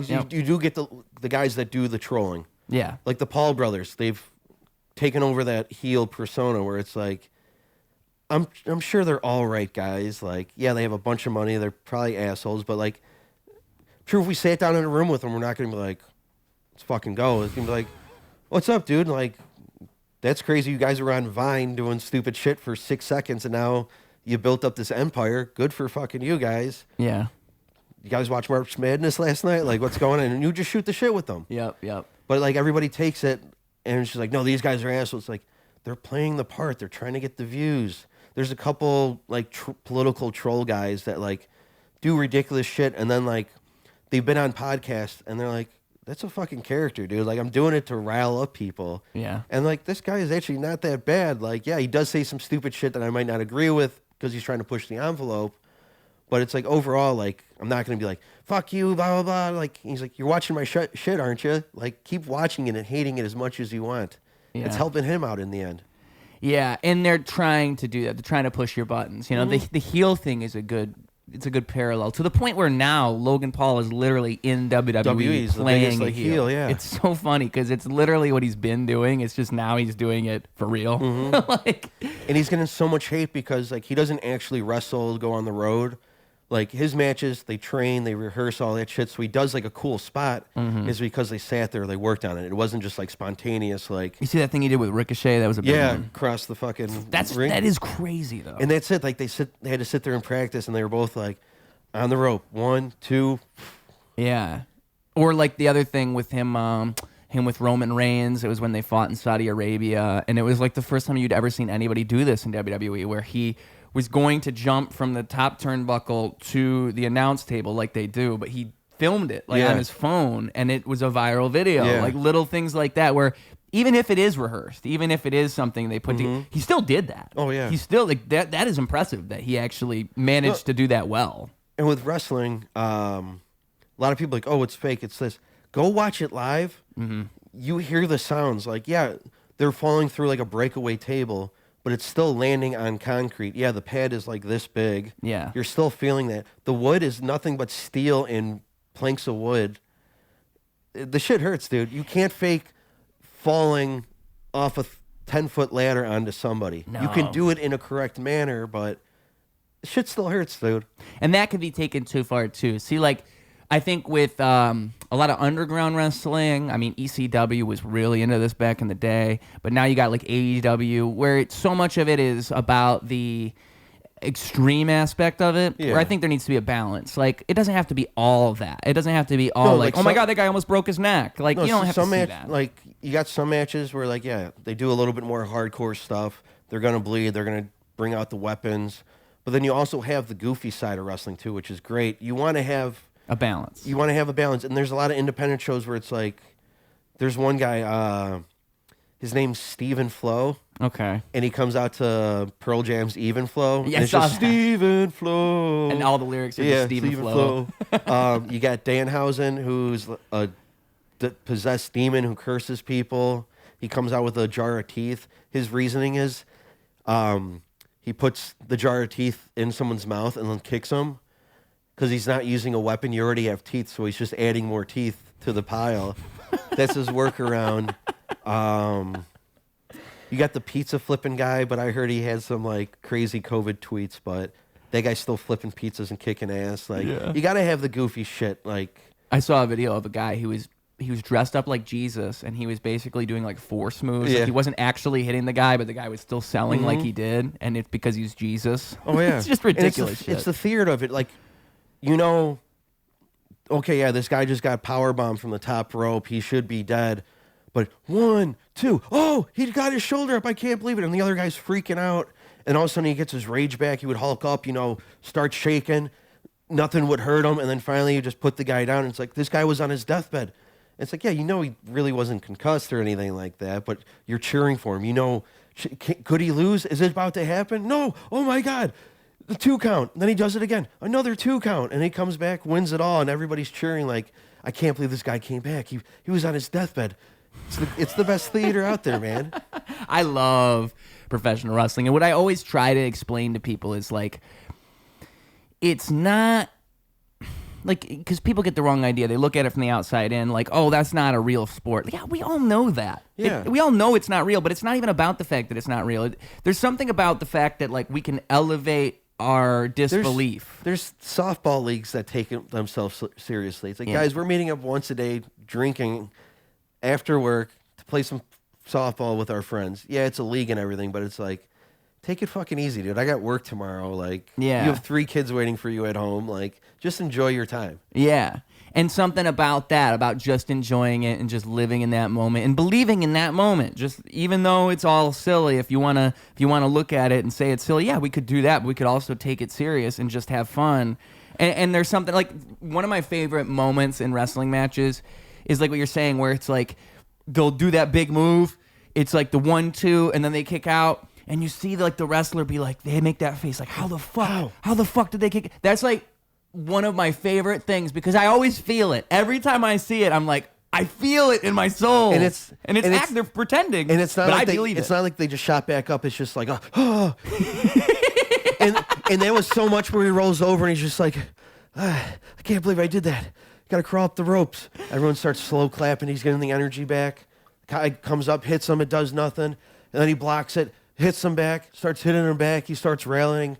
Throws against the ropes, lifts up in the air, slams him down, 1, 2, 3, game over. Yeah. And like, it's getting to the point now where I think it's turning around. Like, I think, because they just got, Vince McMahon left, the whole Vince McMahon scandal, and now you got Triple H running things with the WWE. Which, what a smart man. Like, yeah. When he first started, I was never the biggest Triple H fan. One, I realized the heels that you hated, you actually loved. Because they were doing it right. They were so good at it where you're like, oh, I just hate this guy. Like, anytime you see his face, he's like, he wants the hate. Because you got to make the baby face look good.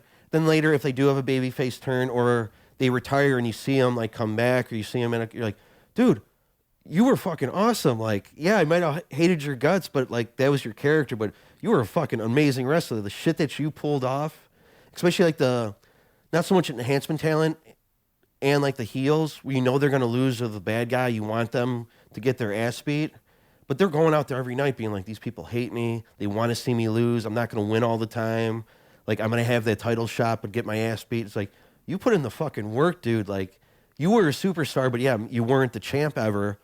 But you put in all this fucking work. You had great fucking matches that I still remember. And them just putting their bodies through it is like, holy shit, you did all that. And you weren't even like number 1 top contender, like. Yeah, there's a whole lot of that, right? With Triple H, I remember like just not liking him because he was a heel character, but then he had the great matches against Triple H, or he didn't fight himself. Shawn Michaels, The Rock, Stone Cold, Triple H versus Hunter Hearst Helmsley. Yeah, or Paul Levesque, or whatever his name is. But like him working his way through the ranks. The whole storyline of him marrying Stephanie when she was passed out, which is like half true, which is so funny about it. Like, they actually are married. They're married, and like, it's like, dude, this guy basically date raped your daughter, and we're making this an angle, like. And then she's like, I love him now. Yeah, I'm a badass bitch and fake tits now and shit. And you're like, oh fuck, they're taking over. And then after the whole Vince McMahon thing, Triple H came in, and he got it back to like almost like the Attitude Era, where he's like bringing more shit in. Their biggest thing is like, since it's a public traded company, them bleeding is like a no-go. I've seen them stop a match and like didn't show the guy bleeding off the side of the ring because they had to, like, I thought they can bleed again now. I think it's minimal and it's only like pay-per-views and shit like that. But I remember somebody got kicked in the head, split their head open, and he had to like roll out of the ring, and the other guy's like walking around like pissed off, and like they're showing that the guy gets like his head stapled and like put him back in. Yeah, but, it's gotta be weird. AEW is definitely like the WCW. They put on a great product. There's always shit talking like that. GCW, which is kind of like ECW, a lot of independent shit. They put on good shows. You got a lot of like freelance wrestling and stuff like that. There's plenty of good wrestling, and there's people I've seen at the independent shows that are now in WWE, and you're like, holy shit, I saw this guy for like $10 at a bar, and he was doing some crazy shit. Now he's being viewed weekly on fucking Netflix, dude. And it's like what you said before too about like even then they were still putting their bodies on the line. Oh yeah, like it's not like they were doing it because there was 1 million people watching. They were doing it because there was 10 people watching. And comedy, music, performance, and anything, like treat it like there is 1 million people. Oh yeah, yeah. A couple good pieces of advice. My one buddy, have you had Damon Howard on here? No. He's real good. But we were all just bullshitting, like talking about comedy being boring comics.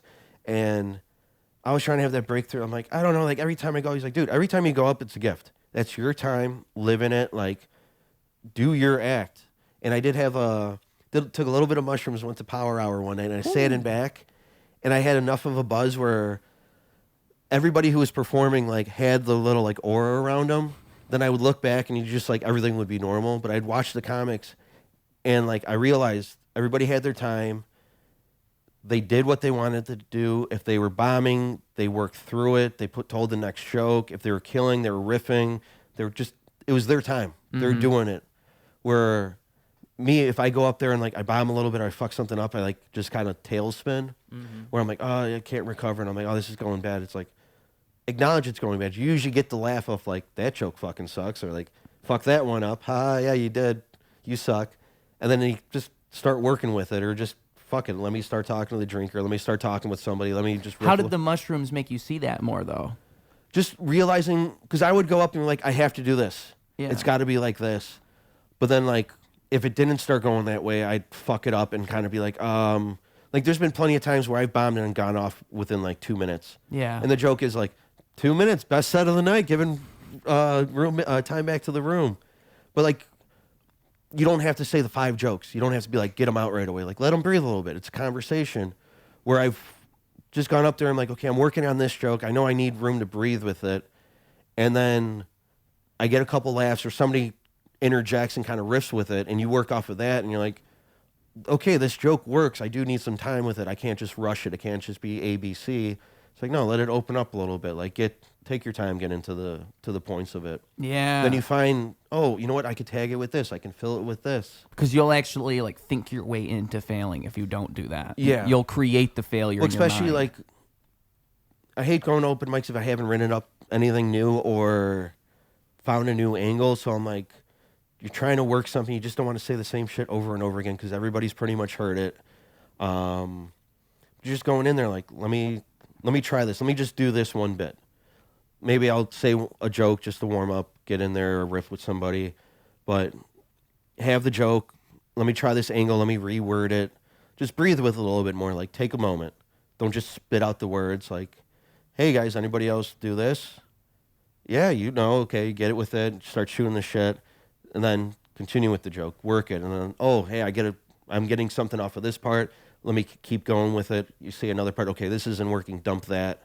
And then by the end of it, you're like, okay, I know, work with this, drop this. Next time I do it, try to work something else or switch. Yeah. It's constant work. I always hear comics say they film the special, they go on a podcast, and then they're like, oh, the next week, did that same joke, had a better tag for it. And I'm like, fuck, it's already been recorded. Yep. Yeah. It's always a work in progress. Yeah. Which is probably the better way to think about it, to allow yourself to think about it that way rather than think about it as this finished product. Yeah. And everything is always like that. Everything is always a work. Even when you think it's done, it's probably not. That's the sad truth. There's always room for improvement, you know? Like, I know we're just shooting the shit, like getting to know each other, just having a conversation, but afterwards I'm like, oh man, I should have talked about this. Why did I bring this up? Or why was I even talking about that stupid shit? And you come up with like the perfect response the 3 days later. You're like, oh my God, I totally know what he was saying. You got to have me back on. I got more shit. Yeah, I'm going to go pee real quick. Yeah. But how'd you get started? You're from Michigan? Yeah, get started with what? Like what in particular? You mainly rap, right? Yeah. So how'd you get started with that? With hip-hop? Yeah. Oh, dude, I started doing music about 2012, like seriously doing it. And it's funny, like I was with a friend and he wanted to do, like, I think the first rap I ever wrote was with my older cousin because he just wanted to make like a parody song of T.I.'s Dead and Gone. Okay. And so it was a Halo song that he did. And I think I wrote the hook and he wrote the verses. So it was, whoa, I've been trying to get a kill streak, dog.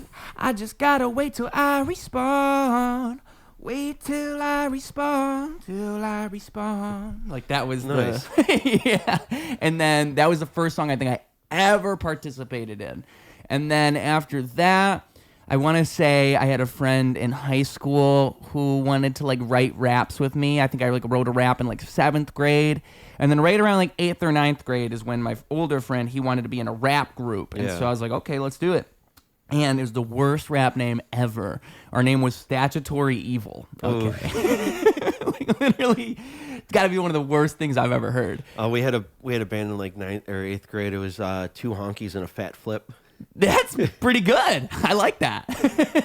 That's good. It was us three. We like Blink 182. All three of us were horrible at our instruments, but my one buddy ended up being like amazing at bass, and he's still in bands. I'm like, damn it, dude, we should have stuck it out. Yep. And that was what had happened. Is he did it for about like a week, 2 weeks, and then he just gave up, and I was the one who stuck it out. Yeah. I was the one who kept going, and here we are today, you know. But I mean, like, yeah, I would say like the first real music I did would be like 2012, 2013. It's still on YouTube. There's a thing called the Duke Westlake Cipher, and it was just a little cipher that was going around. And I think the first line I say in that is, "I go over the hedge, I go hammy." Yeah, which to me is a bar. I still think that's a bar. Okay. And I'm not going to stop like a driver with no damn feet. These pansies are in their prime, but most of these rappers can't see. Oh, dude, I can't even remember. It's not bad. Like for a first rap published, it's not bad. But I mean, I think of music like comedy, where it's like, you know, you're not going to be good when you start. You think you might be. You might think you're good. Yeah, everybody thinks they're going to be good, but I think The Rock had the quote or something like that. It's like, it could be one day or this could be day one. Because everyone always says, like, oh, I wish I would have started doing this earlier. But everyone I talk to, like, hey, you're doing it now. You're here for a reason. You're at this point in your life. Like, I do jiu-jitsu. I've been doing that for a few years. And the place was down the street from my dad's house. I drive past it for 20 years. Luckily, I had to do a job for the guy that owns the place. And then I was like, wait a sec, you own this spot? And he's like, yeah. I'm like, I used to wrestle. I want to check it out. He's like, all right, I'll give you like a month for free. They usually give you like a free week. He's like, yeah, you got a free month. Come on in. They called me right away. I'm like, chickened out the first day. And he's like, okay, how about tomorrow? Jumped in there, and I've been doing it consistently for like 2.5 years. Yeah. And it's just going in there and being like, oh, shit, I wish I would have started this earlier. And because I translate it to comedy because another comic, Aaron Chase, you should have him on. He's got a good podcast that I think you'd be good on too. Okay. Same thing, sitting there just riffing with comics and stuff like that. But he started jiu-jitsu. I've been doing it for a minute. Then I started doing comedy because I found out he was a comic. And he's like, all right, sure, whatever. A lot of people say that. Then he started seeing me at Mike's. He's like, oh, shit, you're serious about it. So then he never really saw me because he would be there first. I'd go up later. So he's like, not to be a dick, but I'm getting out of here. My set's done. I'm like, I don't blame you at all. Then he hadn't seen me in a while. Saw me like do well on an open mic. Seen him train.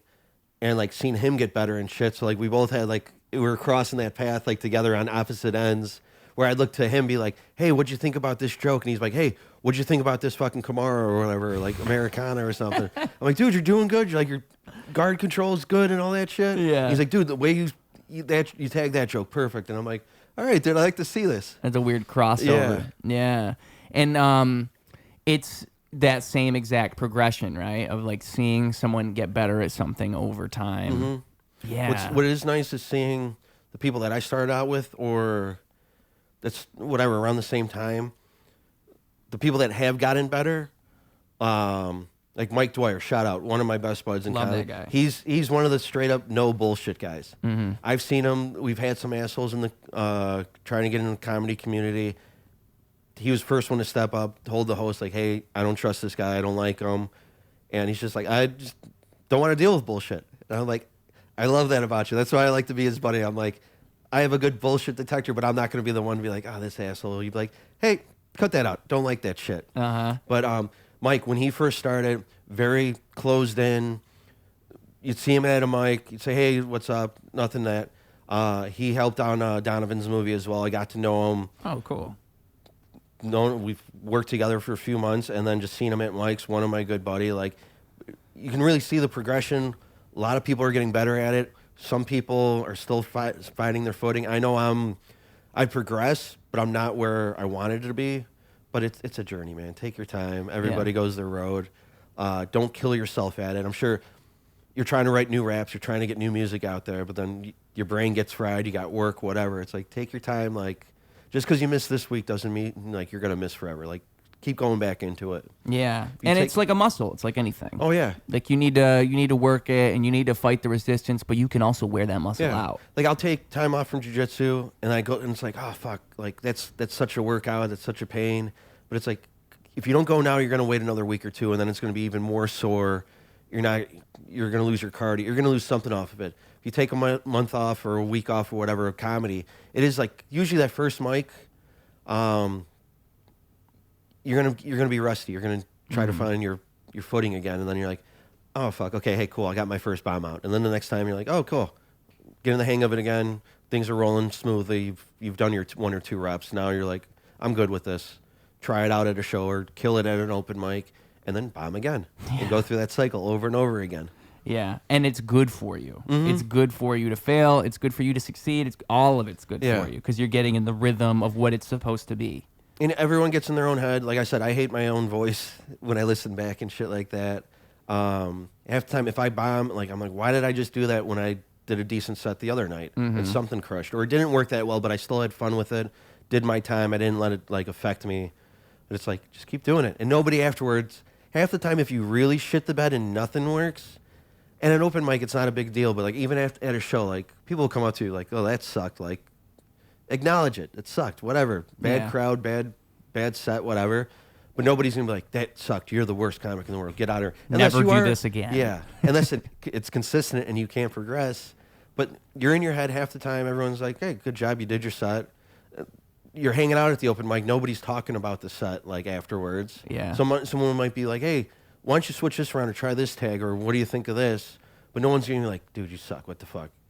You're all sitting there, you're all hanging out. You're like, I could do better. Or great set, dude. I liked what you did there. You've seen your growth. I like the way you're putting this joke together right now. Well, and it's like, if you know you can get better, if you know that other people have gotten better, like you should be able to see that in people when they're doing bad. Yeah. Like, oh, they're just not all the way there yet. Like they have stuff they need to figure out, but that's okay. Well, it's good to see going to open mics.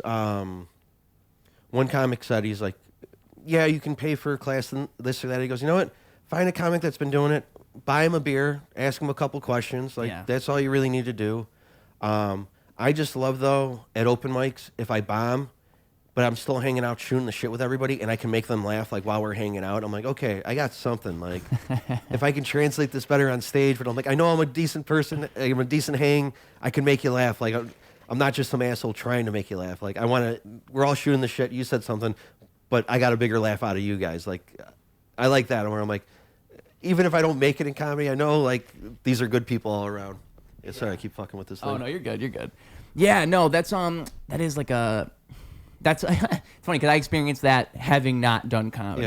Yeah. Like I don't do comedy, but when I talk to comics, I can make them laugh. I'm like, oh, okay, I am good. I am. Well, funny. I like when you rap at Power Hour, like how you like take tags or like you joke on other people's jokes and mix it all together. Yeah. Because you got to sit there and listen. Half the time, you have to listen. You really have to listen because there's so many people that go up, and it sucks too where you have a good tag for somebody, and you're like, oh well, they went up 3 comics ago. I can't talk about it now. Like you got like the 1 or 2 people behind you, or the host, or the drinker, or whoever, someone you can interact. But you think of all this shit to say beforehand, but you can't be like, oh, Chris went up like an hour ago. He said this. People are like, what the fuck are you talking about? I forgot all that shit already. There's an art to it. If you're gonna do it's when I'm doing a Power Hour, I think it works because it's essentially what comics are doing if they do it right. Like good callbacks. It's about being present. It's about working off of the room. It's all of that. Like you're capturing it. Power Hours voted the best open mic. It's its own little show in itself. Yes. We got the band, we got the drinker. I was going to say that earlier when you're talking about things that are unique. Like I think Power Hour is one of the few open mics that actually stands out for being unique. Yeah. Yeah. It's been on and off the last couple months, but it's cold. But once it warms up, like that place gets packed. It's like, And not everyone leaves because like you can hang out in back, like you can chill out. It's just a nice fun hang, and plus it's supporting the FDR American Legion, in which they said like they're one of the most profitable ones, or they're doing fine compared to the other ones because of Power Hour. Like that it really helps. Like they bought the new gazebo back there, which I was the only comic to show up and help. So I put the work in. They like retiled the floor. They're getting like they want to do more for us too because they like having us. They're all great guys. They served our country. Salute. It's a great little hang. They're always looking for.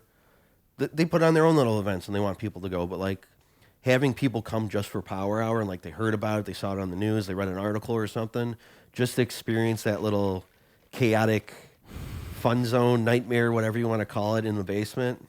Because I've seen people walk down, being like on a date night, and somebody is going off on some crazy shit. But we're all loving it because we know the comic.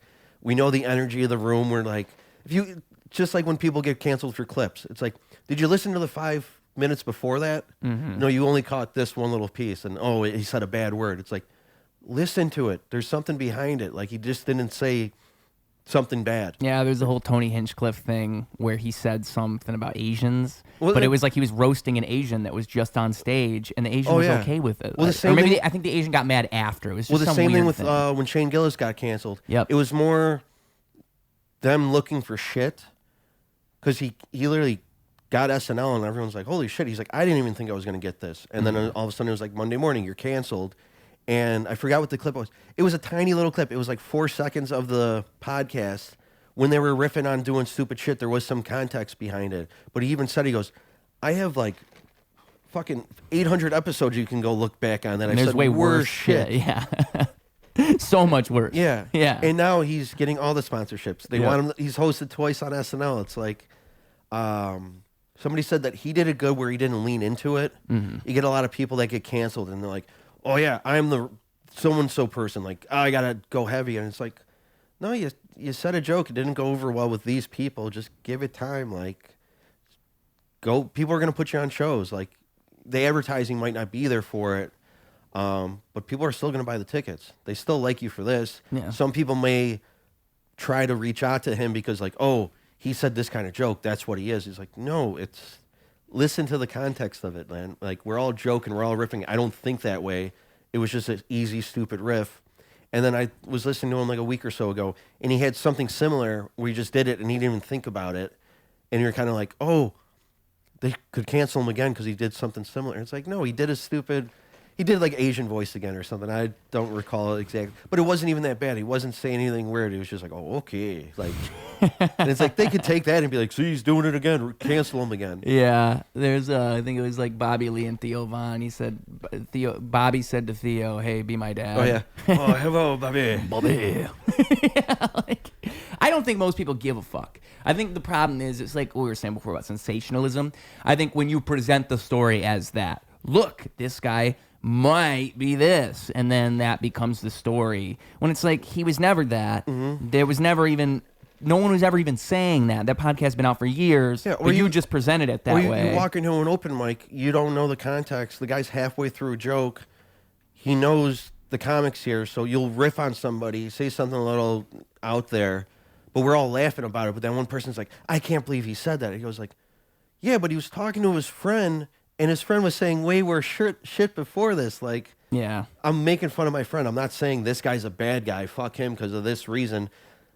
That it may be even worse why I hate the person. It's like, no, I'm joking with my friend here. I mean, that's what comedy is. Yeah. That's what comedy is fucking around and finding out.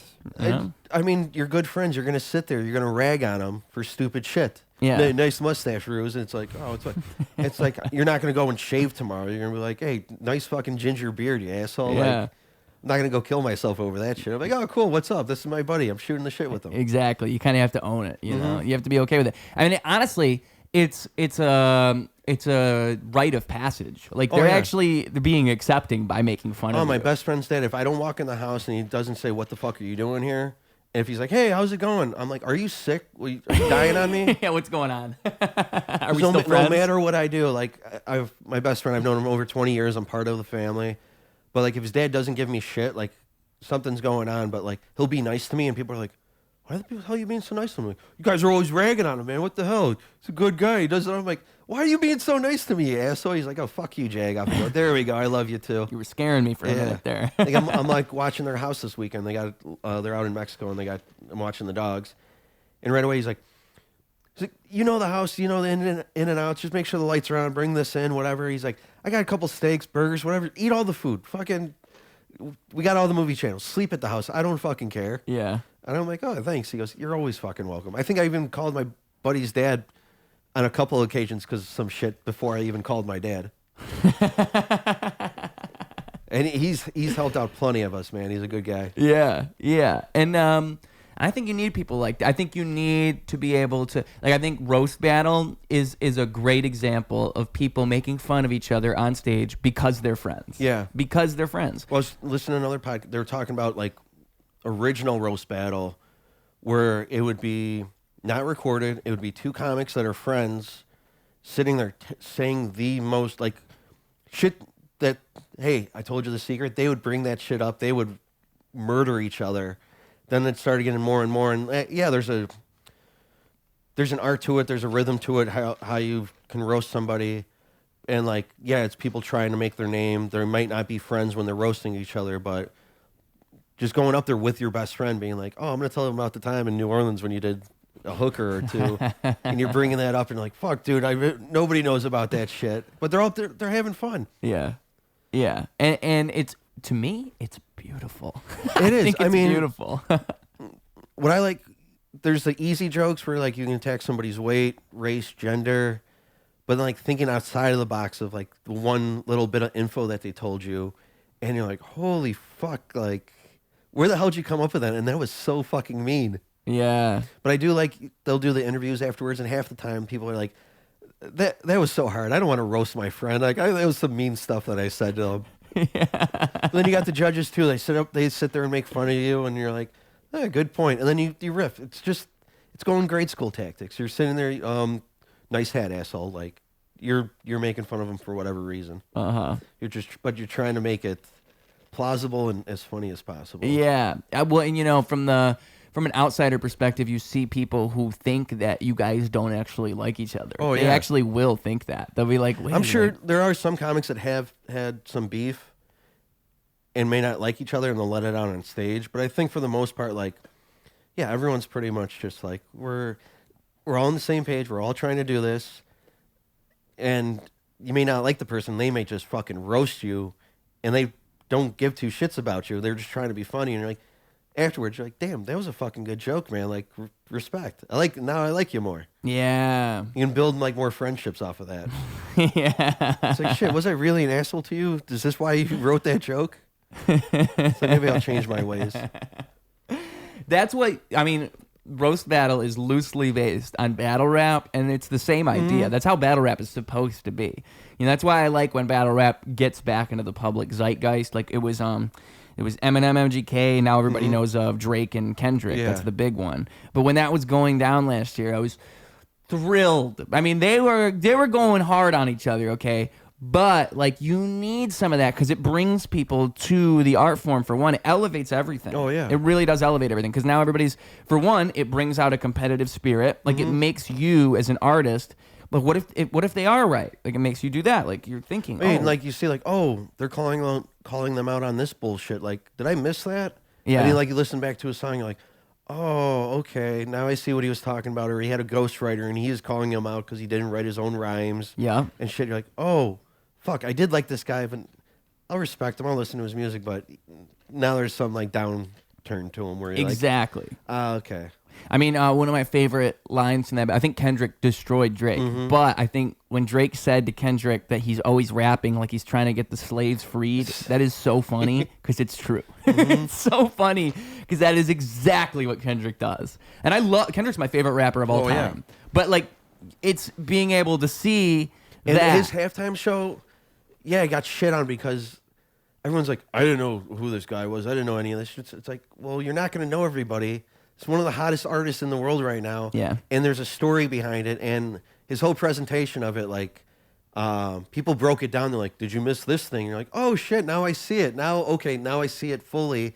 That was a great fucking performance. Oh, dude, Kendrick's Kendrick's like next level when it comes to hip hop, because what he manages to do is he like blends creativity with commercial so well. It's actually like crazy to see. And he's got the hits, but is also, you listen to the other songs where he gives more of the story, or like the backstory of why he's rapping all this stuff. Mm-hmm. And it's like, yeah, you're gonna hear the pop song, like, oh yeah, I know this one, and I know the hook or whatever. And it's like, yeah, but are you actually listening? Do you know what the song's about, man? Like Swimming Pools is a great example, where it's like you could be a party song. Oh yeah, but it's the opposite of a party song. There's so many songs out there, like what is it? Bruce Springsteen, Born in the USA. Mm-hmm. Everyone plays that on 4th of July, but it's like, no, he's talking about like a Vietnam vet that didn't want to be there, and he's got to go for this reason. There's so many songs, and they're like, you know, that's not what the song's about, but you guys are putting it as your celebration song. Yeah. And there's an artistry to that. Mm-hmm. I mean, like, I think music and comedy in the same sense, there's something really cool that you can do with those art forms, where it's like I can say something in a way that will resonate with you, but you recognize the truth in it, mm-hmm. but you might not even know what I'm doing in the moment. Like, you might not even realize what I'm doing, and that's when it's done the best. Oh yeah. Like when comedy gets at something, when a song gets at something, but everybody kind of feels it, and it resonates with everybody. But you don't have to think about it on a deeper level. It still gets across. But if you do think about it on that deeper level, there's so much depth. You can scratch like the pop surface, where it's like, oh, it's a catchy song. It's got a good beat. I like the chorus. I can sing along to it. And then it's like, no, yeah, listen to everything in between. Listen to what he's saying. You're like, oh, this is a deep song. Let me keep going down the catalog. Oh, he's really deep. It's not just this one poppy song. Because everyone gets that, like, oh, I listened to him before, like, they got signed or whatever. Oh, their stuff used to be so much better. It's like, well, everyone's going to grow. You may not love them where they go, but it's like, yeah, they had this. Here's how they started. Now their story's growing. Their experiences, their influences are going to change. So they're going to have a different sound. Yeah. Some bands, are great because they have the one sound where you're like, I know what I want. I want some rock and roll. They're going to do this, 3 minutes long, bam, bam, bam. But other songs, you're like, oh, they're going to slow it down. They're going to play a ballad. They're going to go country, whatever. They're having a different taste. Like, hey, this is my art. Here's my joke. Here's my song. I'm putting it out there. Yeah, and you can't even get mad at them for evolving. No. I mean, I think there's a lot of examples of that. Well, you see a lot of one-hit wonders where it's like, it's fucked up that it's like, we needed an extra song. We wrote this quick tune, and that was our biggest hit ever. And that's like, it's not even like how the rest of the music plays when you buy the album, and you're like, what the fuck's going on? I thought it was this way. Yeah.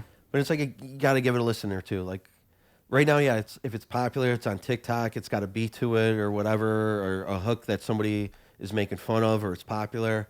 Then you listen to other shit, you're like, oh, well, I only like that song. And it's like, well, dude, he's good for a reason. He hooked you this way. Why not listen to other stuff that they put out? Yeah, it's a gift and a curse, isn't it? And that's kind of that's why I say Kendrick's so good at that, because like it's very hard to do that consistently. Like to make a good poppy song but also have all that back catalog where it still works, but it's not quite that. Like it still would resonate with the general audience, but like it's real hip hop. Like it is hip hop at its hip hop. We've seen his popularity over the years where you may get hooked in now, because Not Like Us is the hottest song in the country. Yep. But it's like, cool, that hooked you. You listen to his album, you like this one. He's got other shit. Go back and listen to it. Like, get the history of him. Get, like, his style, how he progressed, what he actually puts out there. Yeah. And how he's involved in stuff like that. Because it's the entire thing that culminates in that song that you liked. It's not just that he made one song you liked, a bunch of songs you didn't like. It's that creative mind that presented that to you. Yeah, I mean, I think that Kanye is a crazy one, because Kanye will do so much crazy shit, but it's just undeniable his musical talent. It's just undeniable, and he manages to pave the way over and over again, no matter what he does. And like, I'm really wondering where we're at now. Like, I'm wondering what's his next album gonna be, because I bet you it'll be the same story again. Everybody's gonna be mad at him. They're gonna say fuck Kanye, and they're gonna boycott him. But then there's gonna be those people who. You're just bound to like psychotic. He needs to get his shit fixed, but at the same time, that psychosis is the same psychosis that makes those songs. Yeah, that's the problem. Is like, and I think that's the problem with a lot of creativity, a lot of artists. Is you want the creativity, but you don't want the madness that comes with it, and that madness they almost go hand in hand. What I like about comedy is you think you're fucked up or you got a bad thing or everybody's got a crazy story or something going on. But then you hear somebody else say something pretty fucked up or like they're going through some shit where you're like, okay, this isn't so bad for me, man. Like, Yeah. we're all fucked up in our own way. Let's all work on it. Let's all put ourselves out there. When you're first getting out in anything, you're trying to put yourself out there. You're introducing yourself. Yeah. Because you need that persona. You need to put you on it. You can have your jokes, but you got to have some truth to it. You got to have some experience. So it's like, okay, now that people know me, I can progress a little bit more. So when I go on stage, they know kind of where you're at, not just like, who is this guy again? Like, where are you coming from every time you come on stage? It goes, oh, he does this. Here's his one joke or his story or his song. And then, like, it's easier for them to kind of get on there and perform. Because they know you're being real with them. Yeah. Yeah.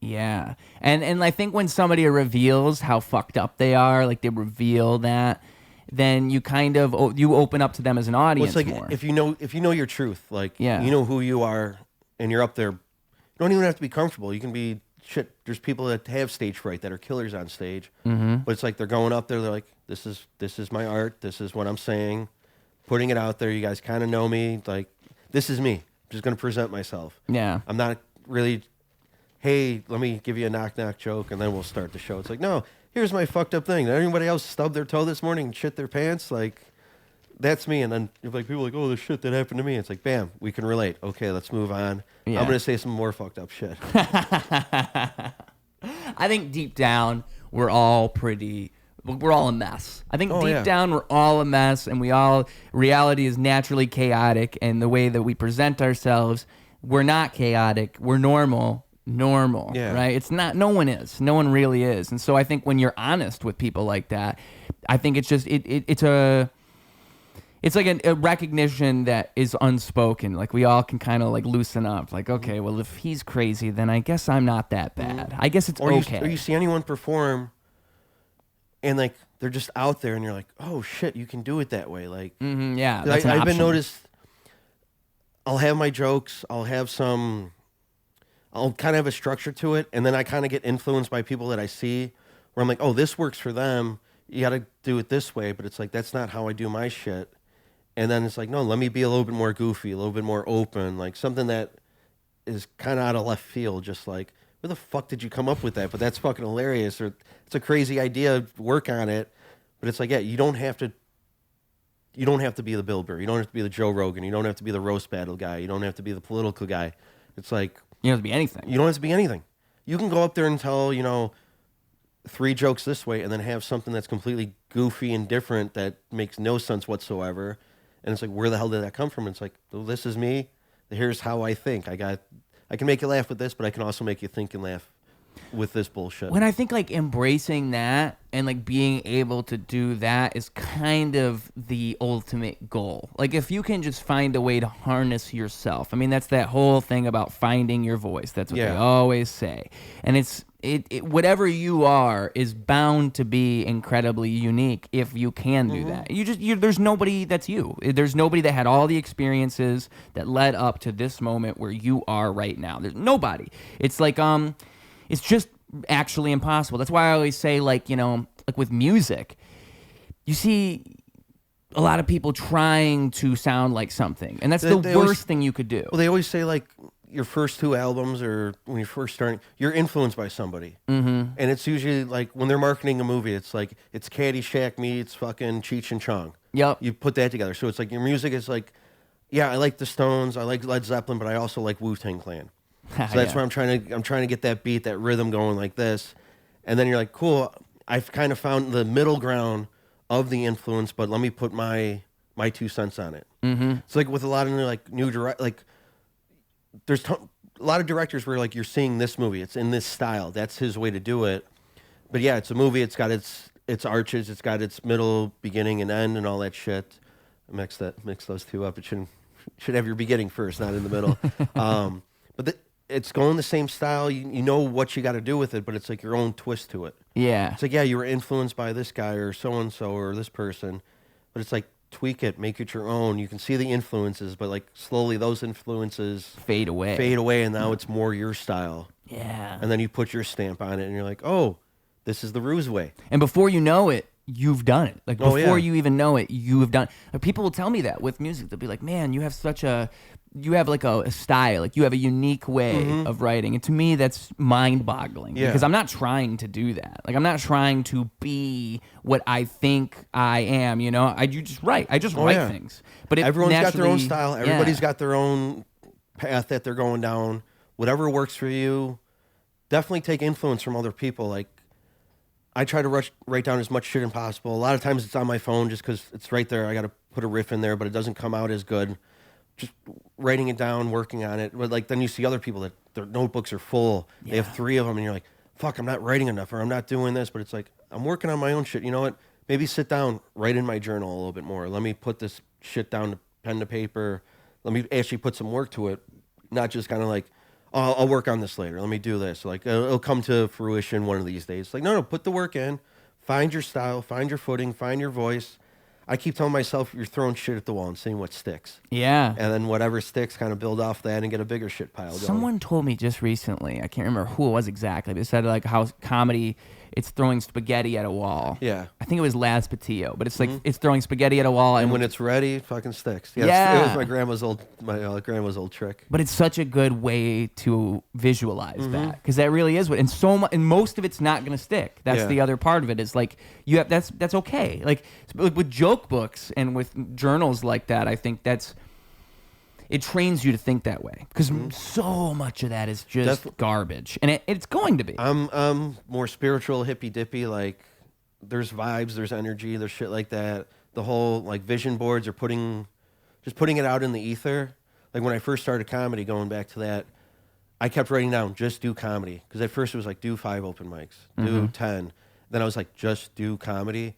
And then after that, like, I wrote down, I'm like, hey, I did 10 sets this week. I did this. Then I was keeping tally of all the times I was going up my first year.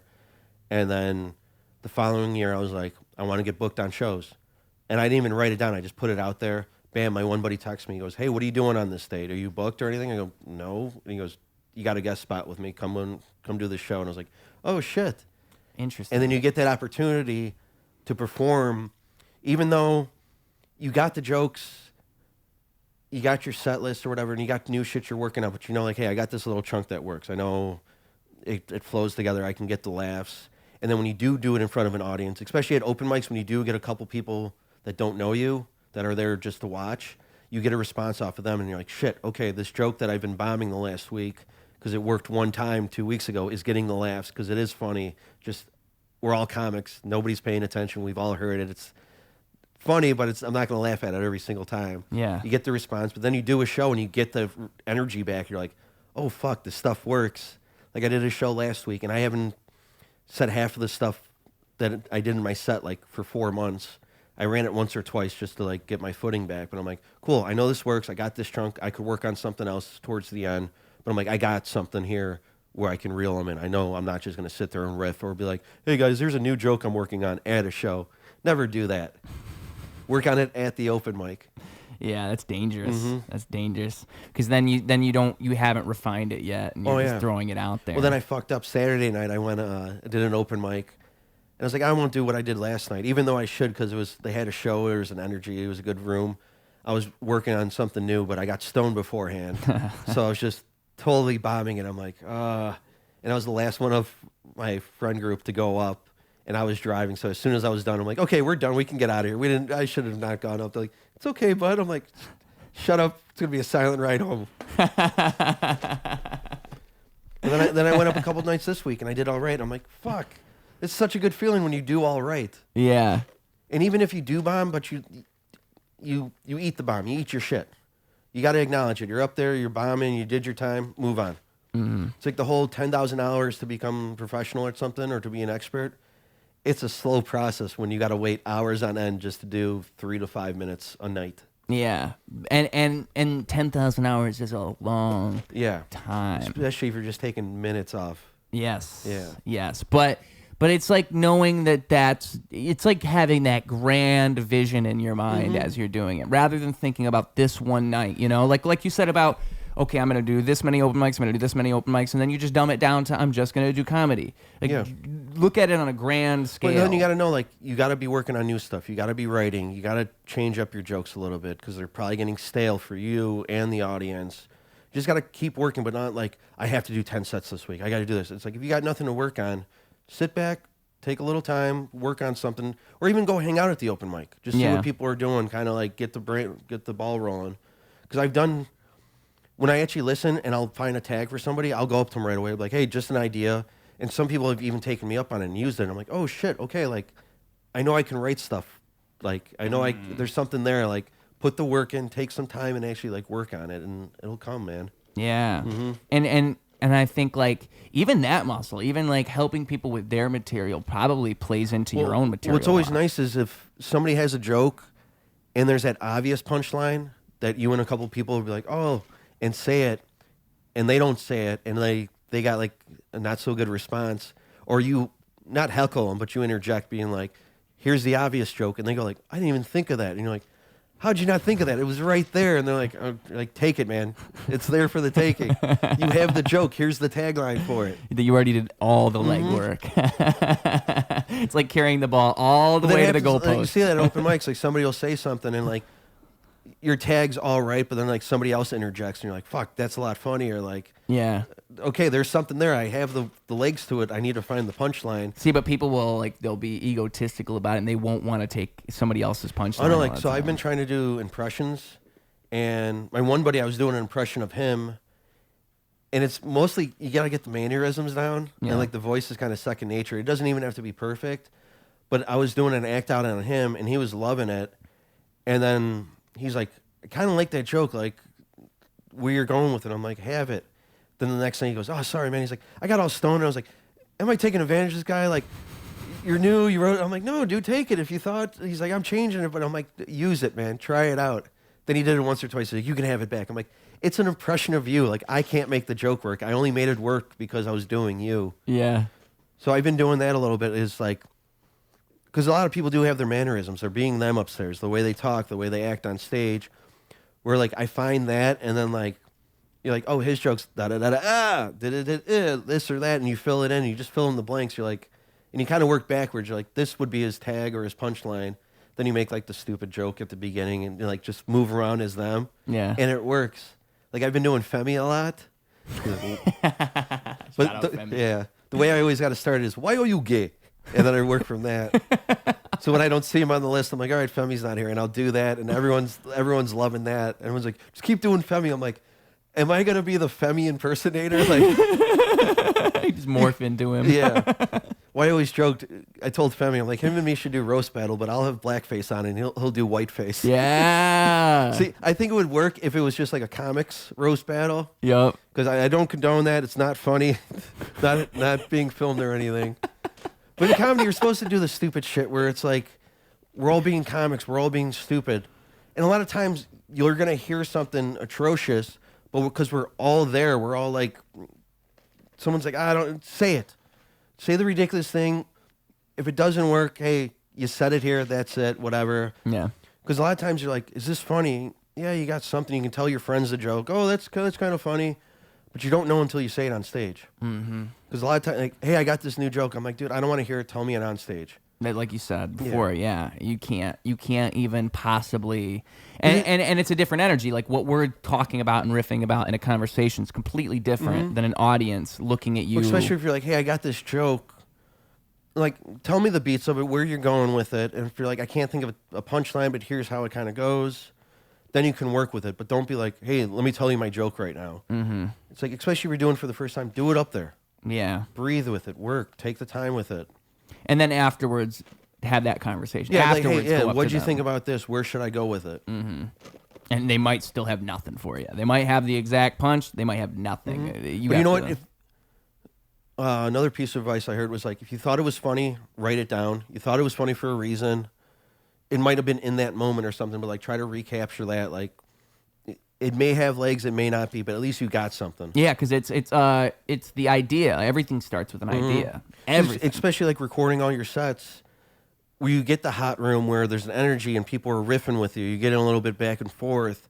Then you realize like, oh, I could add this into the joke where you riff or you do a little crowd work because this is where you see the response. And then, bam, you keep building on that joke. Now it's more interactive with the audience. It's not just you telling the joke. You're having that conversation. You're opening it up to the audience where they do want to be involved. Like last night, I was doing a show. Lady in the front row was not having it for the entire thing. Stone face, yawning. And then at the end, they got up. They were doing like their little riff thing. And the thing I wrote down, it was actually like true for them.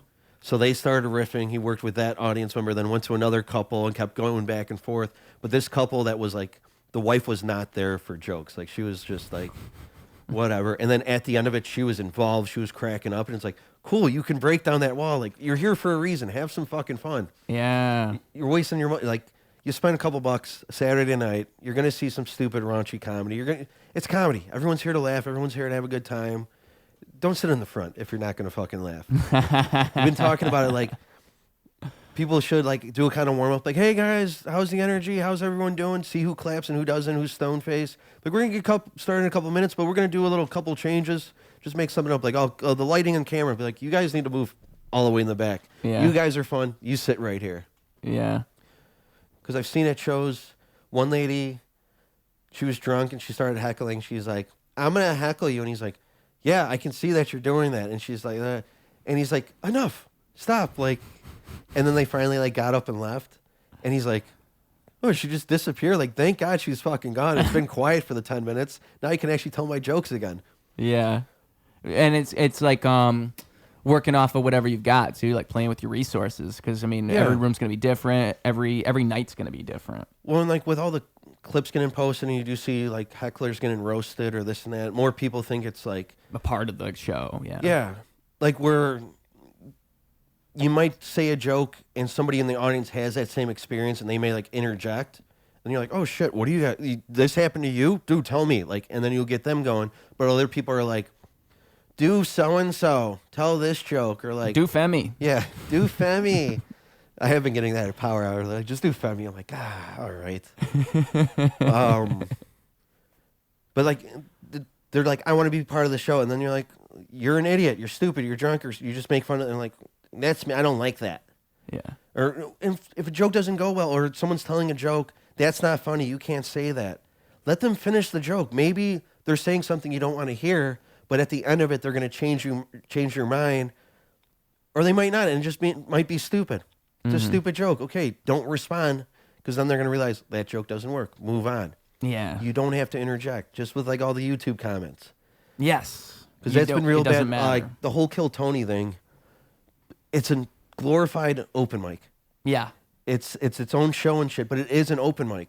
Yep. They did one in Vegas before Skankfest, and then they did like a secret one that they didn't announce, but it was like you show up, then they put on Kill Tony.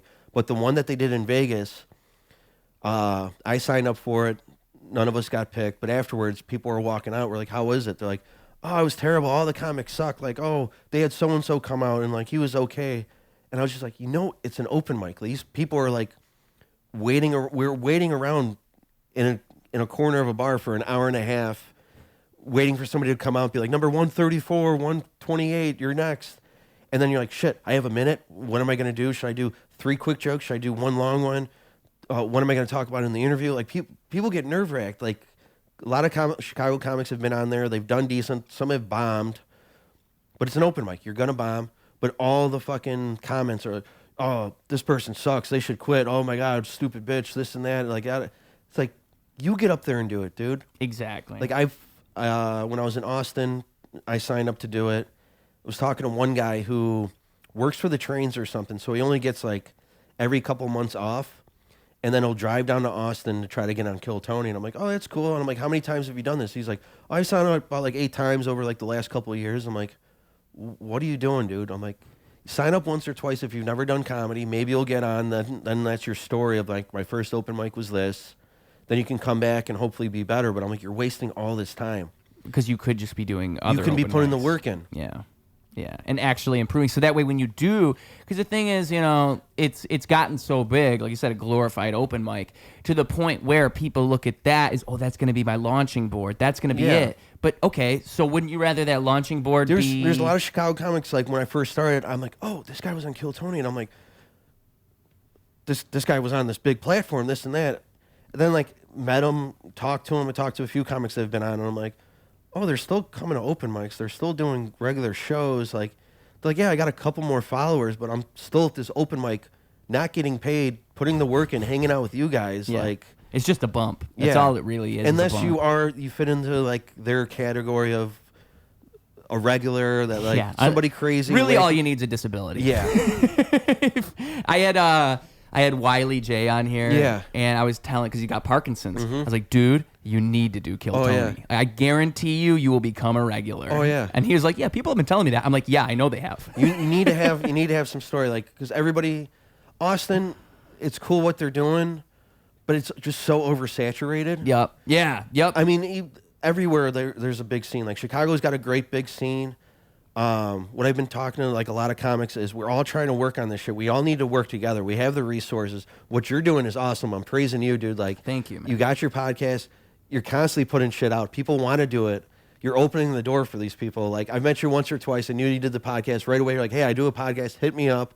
And then like, before I did this, I've started like 10 people they have just started, which is cool. It's getting them like, it's their first podcast, man. They're breaking down the doors. Hopefully down the line, they're a little bit better, or they're doing more shows. You can be like, dude, I had you on here first, remember? Exactly. And you can go back, be like, oh shit, you want to check out somebody like their first month in comedy? Check out Ruse's fucking radio, man. You're capturing what they were in that moment, yeah. And then you see the growth where you're like, oh shit, I've seen this guy before. And you're like, oh, this guy's headlining, this guy's putting on this show, that guy works with so and so. Holy fuck, this is crazy. But the whole Kill Tony, and it's fun, it's an experience. But Austin, it's so oversaturated. Chicago, everybody wants to work, but you hear New York, LA, and Austin. Those are the big comedy places. It's like they all have their own scene. It all works differently. But everybody that I've met that's gone through Chicago has said this is the best place to work. That's what I've heard. Yeah. And people that have moved out to other places said they got better because they were here. They started here. Like, they put the work in. I think you're going to get a lot of bad comedy. It's open mics. Everybody's trying to work on it, but you will put that work in. You will see the growth. You'll get that feedback from people. A lot of people are willing to help you out, like help you with the tag or be like, work it this way, or just like, dude, keep at it. That's all everyone says. Just keep coming back, man. Yeah. Be a decent person. People go up weekly and bomb their asses off, and they're just like, doing my time, going up in there and do it, man. And they do it consistently too. And then they'll get a little bit better, but they're still eating shit. But it's just like everyone's fucking doing it. Put the fucking work in. Yeah, and like, you know, I think that there's something really endearing about that, about seeing somebody fail over and over, but continuing to step up to the plate and try again. Like, even though they know, we all know that wasn't your best set, but you came back the next week and you tried again. Oh, yeah. Like, there's something. You almost want to prove yourself again, being like, I bombed at that room. It's like, sign back up. They're not going to be like, oh, you again? Yeah. They're like, oh, hey, dude, what's going on? Oh, shit, okay, you're number 8. You know what? I'll bump you up to 5 or something. You make friends with everybody. They see that you're putting the work in. Like, biggest thing, being a decent human being, being friendly, being open, being willing to help people out, just having manners, man. Yeah. Helping people out, just being a good person. People will recognize that. And it's who you know. It always is who you know. And just a little bit of, like, I don't have like big goals, but I notice like the little check marks. So, like, with jiu-jitsu, I still get my ass beat. I'm a blue belt. I know what I'm doing, but I still get my ass beat. But I noticed when, like, hey, I wasn't getting tapped out 10 times by this guy. I only got tapped out 5 times or 2 times or no times this round. I'm like, cool. I'm progressing. They're like, good job. They were murdering me for 20 minutes, but I didn't tap. I got out of things. Still got my ass beat, but it's like, I didn't tap. Or he didn't get me in this. I got out of this. Maybe the one day I do get to tap somebody, that's a big accomplishment, but it's like little by little. You're progressing. You see what you're progressing in, where if you're going to the open mics, it's like, oh, I'm a little bit more comfortable on stage. My jokes are getting funny. I know how to write more. I see what other people are doing. I'm seeing how the work goes. Yeah. And it's just like, cool, I'm getting better and better at mics. I'm more comfortable. You bomb, you do it again, just rinse and repeat. And like, again, like, it's like a leading by example thing. And I think we all want to get better, and when we see other people get better, like, we recognize within ourselves something in them. Like, it's like a reflection. When you see somebody start out and like they have their jokes, and it's just not hitting, and then they find that groove with it, where you're like, that flowed well. You hit your punchlines, you moved, you didn't stutter. There was no stepping over everything. It just like that was a good set. Then you're gonna see them bomb again with the same set, but you're like, I know I missed this part and it fucked me up, and just Yeah. But I do have to say, sorry to be a hater. Comics that are getting booked, just from the 2 years that I've seen, you do see a lot of comics just do their material, and yeah, they'll try to work on something, but like they're doing the same shit. Like I've seen them. Oh, I've seen that too. And you're like, dude, you're funny. There's a lot of that. You're getting booked. Like, do something new. Well, and we want to see you do something new. We don't want to see you do your greatest hits. Because I like when I have hits. a new idea and I go up there and like just try to work it out and it bombs and I'm just like, I got nothing. But then like you're like, let me try it again. It can't be one and done, unless you say something and someone's like, nah, dude, like cut that out. That was a little too raw. But what's good too is finding, you can tell that raunchy joke, but it's like, take out this piece or reword it to where you get to the same message, but you don't have to say all the nasty shit in between. Yeah. Or say something nasty and work it into where it's like you warm them up, then they actually like it. And it's like, that was disgusting, but he had a point to it. Yeah, you got to learn to weave. You got to learn to weave. And you got to learn to like it's a lot of it is winning the audience and getting them to even be on your side when you do say that nasty shit. Like you have to be able to let them know we're all cool. We're all good. Like, yeah, I might have said that crazy shit, but I'm a cool guy. You got to fake it till you make it. The audience doesn't know how long you've been doing this. They don't know where you're coming from. Where you see these people get booked on decent shows, they've been in it for a couple months. That person in the audience doesn't know this guy just started 3 months ago, and this is the only 2 good jokes that he has. Like, oh, this guy. And you afterwards, you see the comics after the show. Dude, that was great, dude. Oh, my God, this and that. And you're like, yeah, I've only been doing it like 6 months. They're like, what? Yeah. I could have sworn you've been doing this for like 5 years.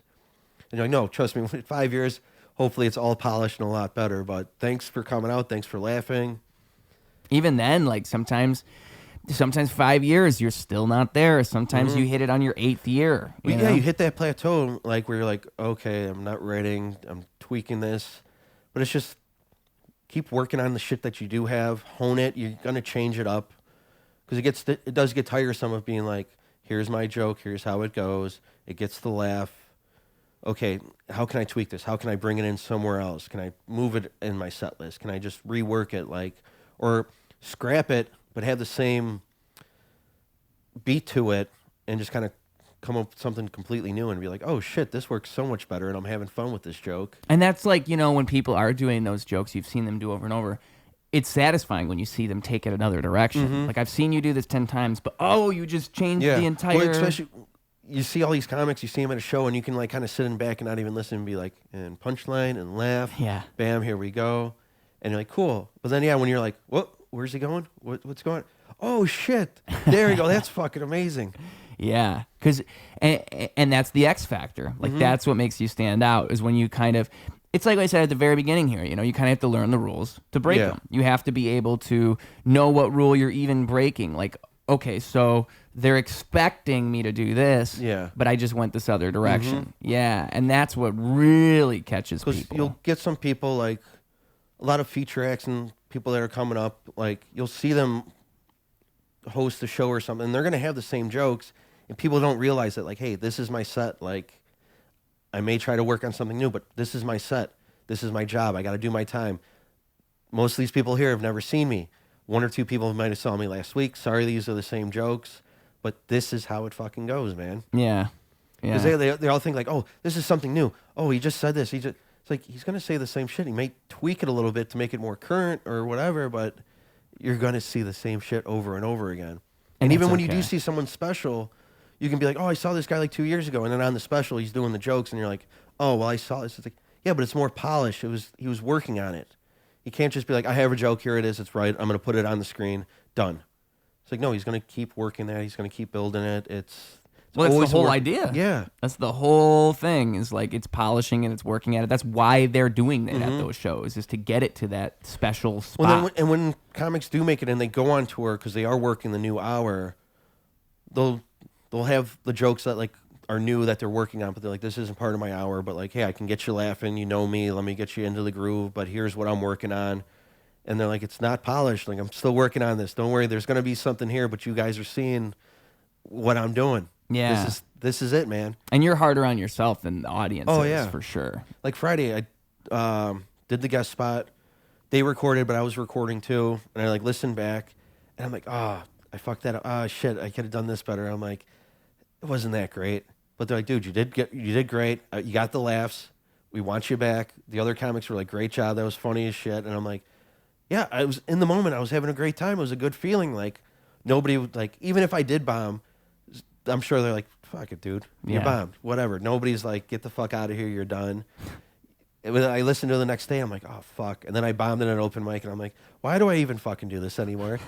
It's a repeat cycle. And then you have a decent set. And you're like, oh, this is fun again. Yeah. It's Sisyphus pushing that rock pushing up it that up, hill. it's coming back down. I feel like that every time I write another song. It's like we're starting at ground zero. We just have to start over again. There's no way. And you don't want to repeat yourself. And at a certain point, you don't want to repeat yourself. And you want to challenge yourself and push yourself. And that takes failure. You cannot try new things without failing at it and sucking. You fall 9 times, get up 10. Yeah. Just keep getting up, kid. And it's that 10th time that counts the most. Because, once you've gotten up, and you're all good, and everybody recognizes you. They don't see all that failure, all that bullshit that and it's led always to that. Just hold on a little bit longer. Just keep working at it. That's when it fucking pops in. And the thing is, even if it doesn't, the people who did hold on, those are the ones who succeeded. Oh, yeah. Even if it doesn't work out for you, you're never, ever, ever going to succeed by not trying. It's just impossible. It's impossible. You don't want to regret the shit you didn't do. Yeah, you miss every shot you don't take. Yeah. We hear all these things and they sound trite, but it's true. There's so much truth within it, and it's one reason I really like. I'm not a comedian, but I love talking with comedians because I think that they understand that better than most groups, that it is about failure and it is about getting up again and it is about constantly pushing yourself to those limits and figuring out what you can't do and then finding a way to be able to do it. Like it's molding yourself over time. That's everything in life. Oh yeah. But if you don't think that way, you're never, ever, ever going to grow. You just won't. You won't be able to look at those failures as wins. You won't be able to shape things. You just can't because you're not thinking on that grand perspective. You're just thinking, fuck, I fucked up, Is it 1% better every day is better than 0%? Yeah, and eventually it's 100. Oh, yeah, and it's even if you're not, you just got to put yourself out there. Even if you're not getting better at it because you've tried it and it's bombing, you're just not figuring it out. You're working on it. You're chiseling away. Something's going to come up with it. You may just be like, okay, I got nothing with this. Let me scrap it. Maybe down the line it comes back where you're like, hold on, I had this idea for the joke, for the song. Or I had this old beat that would work for this song. Fucking let's bring it back. Or you know what? I actually wrote a hook for this that I had no idea where it would go. Bam. Let me put it here. Or, hey, I think this would fit good for you. Yeah. Everybody's got shit. Everybody's got shit they can work on. And you do figure out like, this is a good joke, but this isn't my style. This would fit good with you. What do you think? Try this out. Yeah. Yeah. Hell yeah, dude. I think we've done it. That's good. Hell yeah. I think, let me see. We're at 2.5 hours. Oh, shit. There it is. Yeah. That's my sweet spot. I feel like once you hit 2.5 hours, like podcasts are beautiful because you can do whatever you want. Yeah. But 2.5 hours is like the beautiful, I have a goal in my mind. So it's like I want to do my 10,000 hours. Yeah. So my goal is 4,000 podcasts, average 2.5 hours. I feel like that's a sweet spot, and we've ridden the wave. We got to the 2.5 hours. We could go longer, but I am starving. Yeah, we broke down the barriers. We got to know each other. I'll be back on. I got plenty more shit. Yeah, dude, I'd love to have you back. Fuck and yeah, like dude. at the very end here, what we always do is one, you got a message for the kids. You got something to send them home with. The floor is yours, but also you told them your name once. Let them know where your social medias are, who they've been listening to for the last 2.5 hours. Let them know who you are. There you go. It's you. Yep. Alex Roumbos, that's how it's pronounced, but I go by Roumbos, however you want to say it, a.k.a. Rambo. I thought it was Roomba. Yeah, I've gotten that too. My buddy's got a Roomba that he named Roumbos. So when it falls off the edge, he's like, God damn it, Roumbos. Always fucking up on me.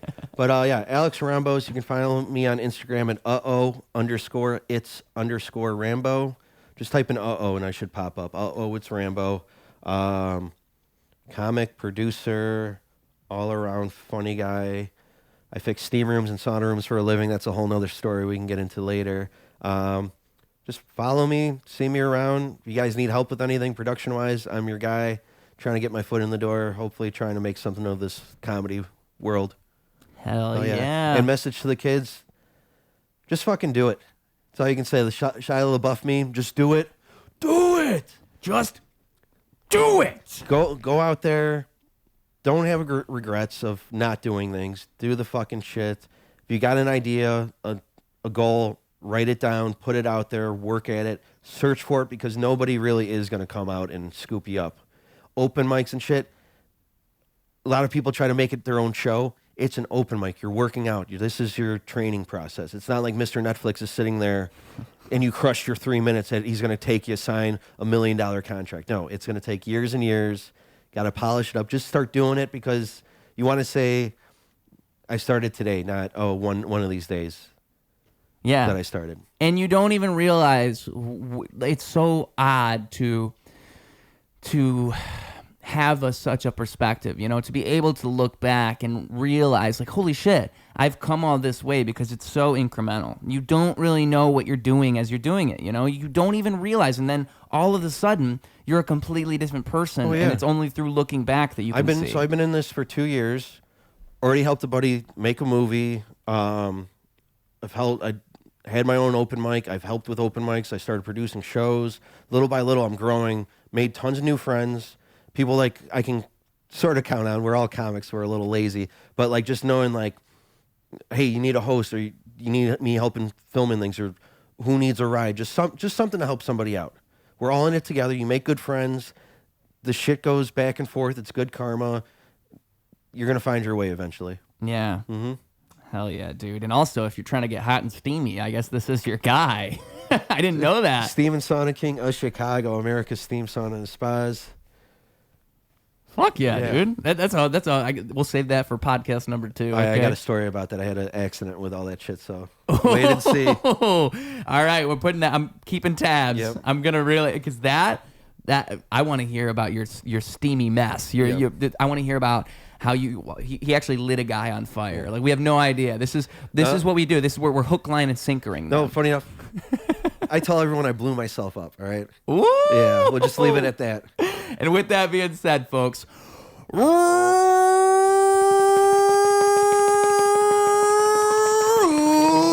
Radio, clocking out. Double down, competition couldn't help him to rock. Missed the whole time, holy fell through the flock. That's an ordinary miracle, wealth to the block. It's a balance in the character that's calm and collect. It's apparent his caricature is lost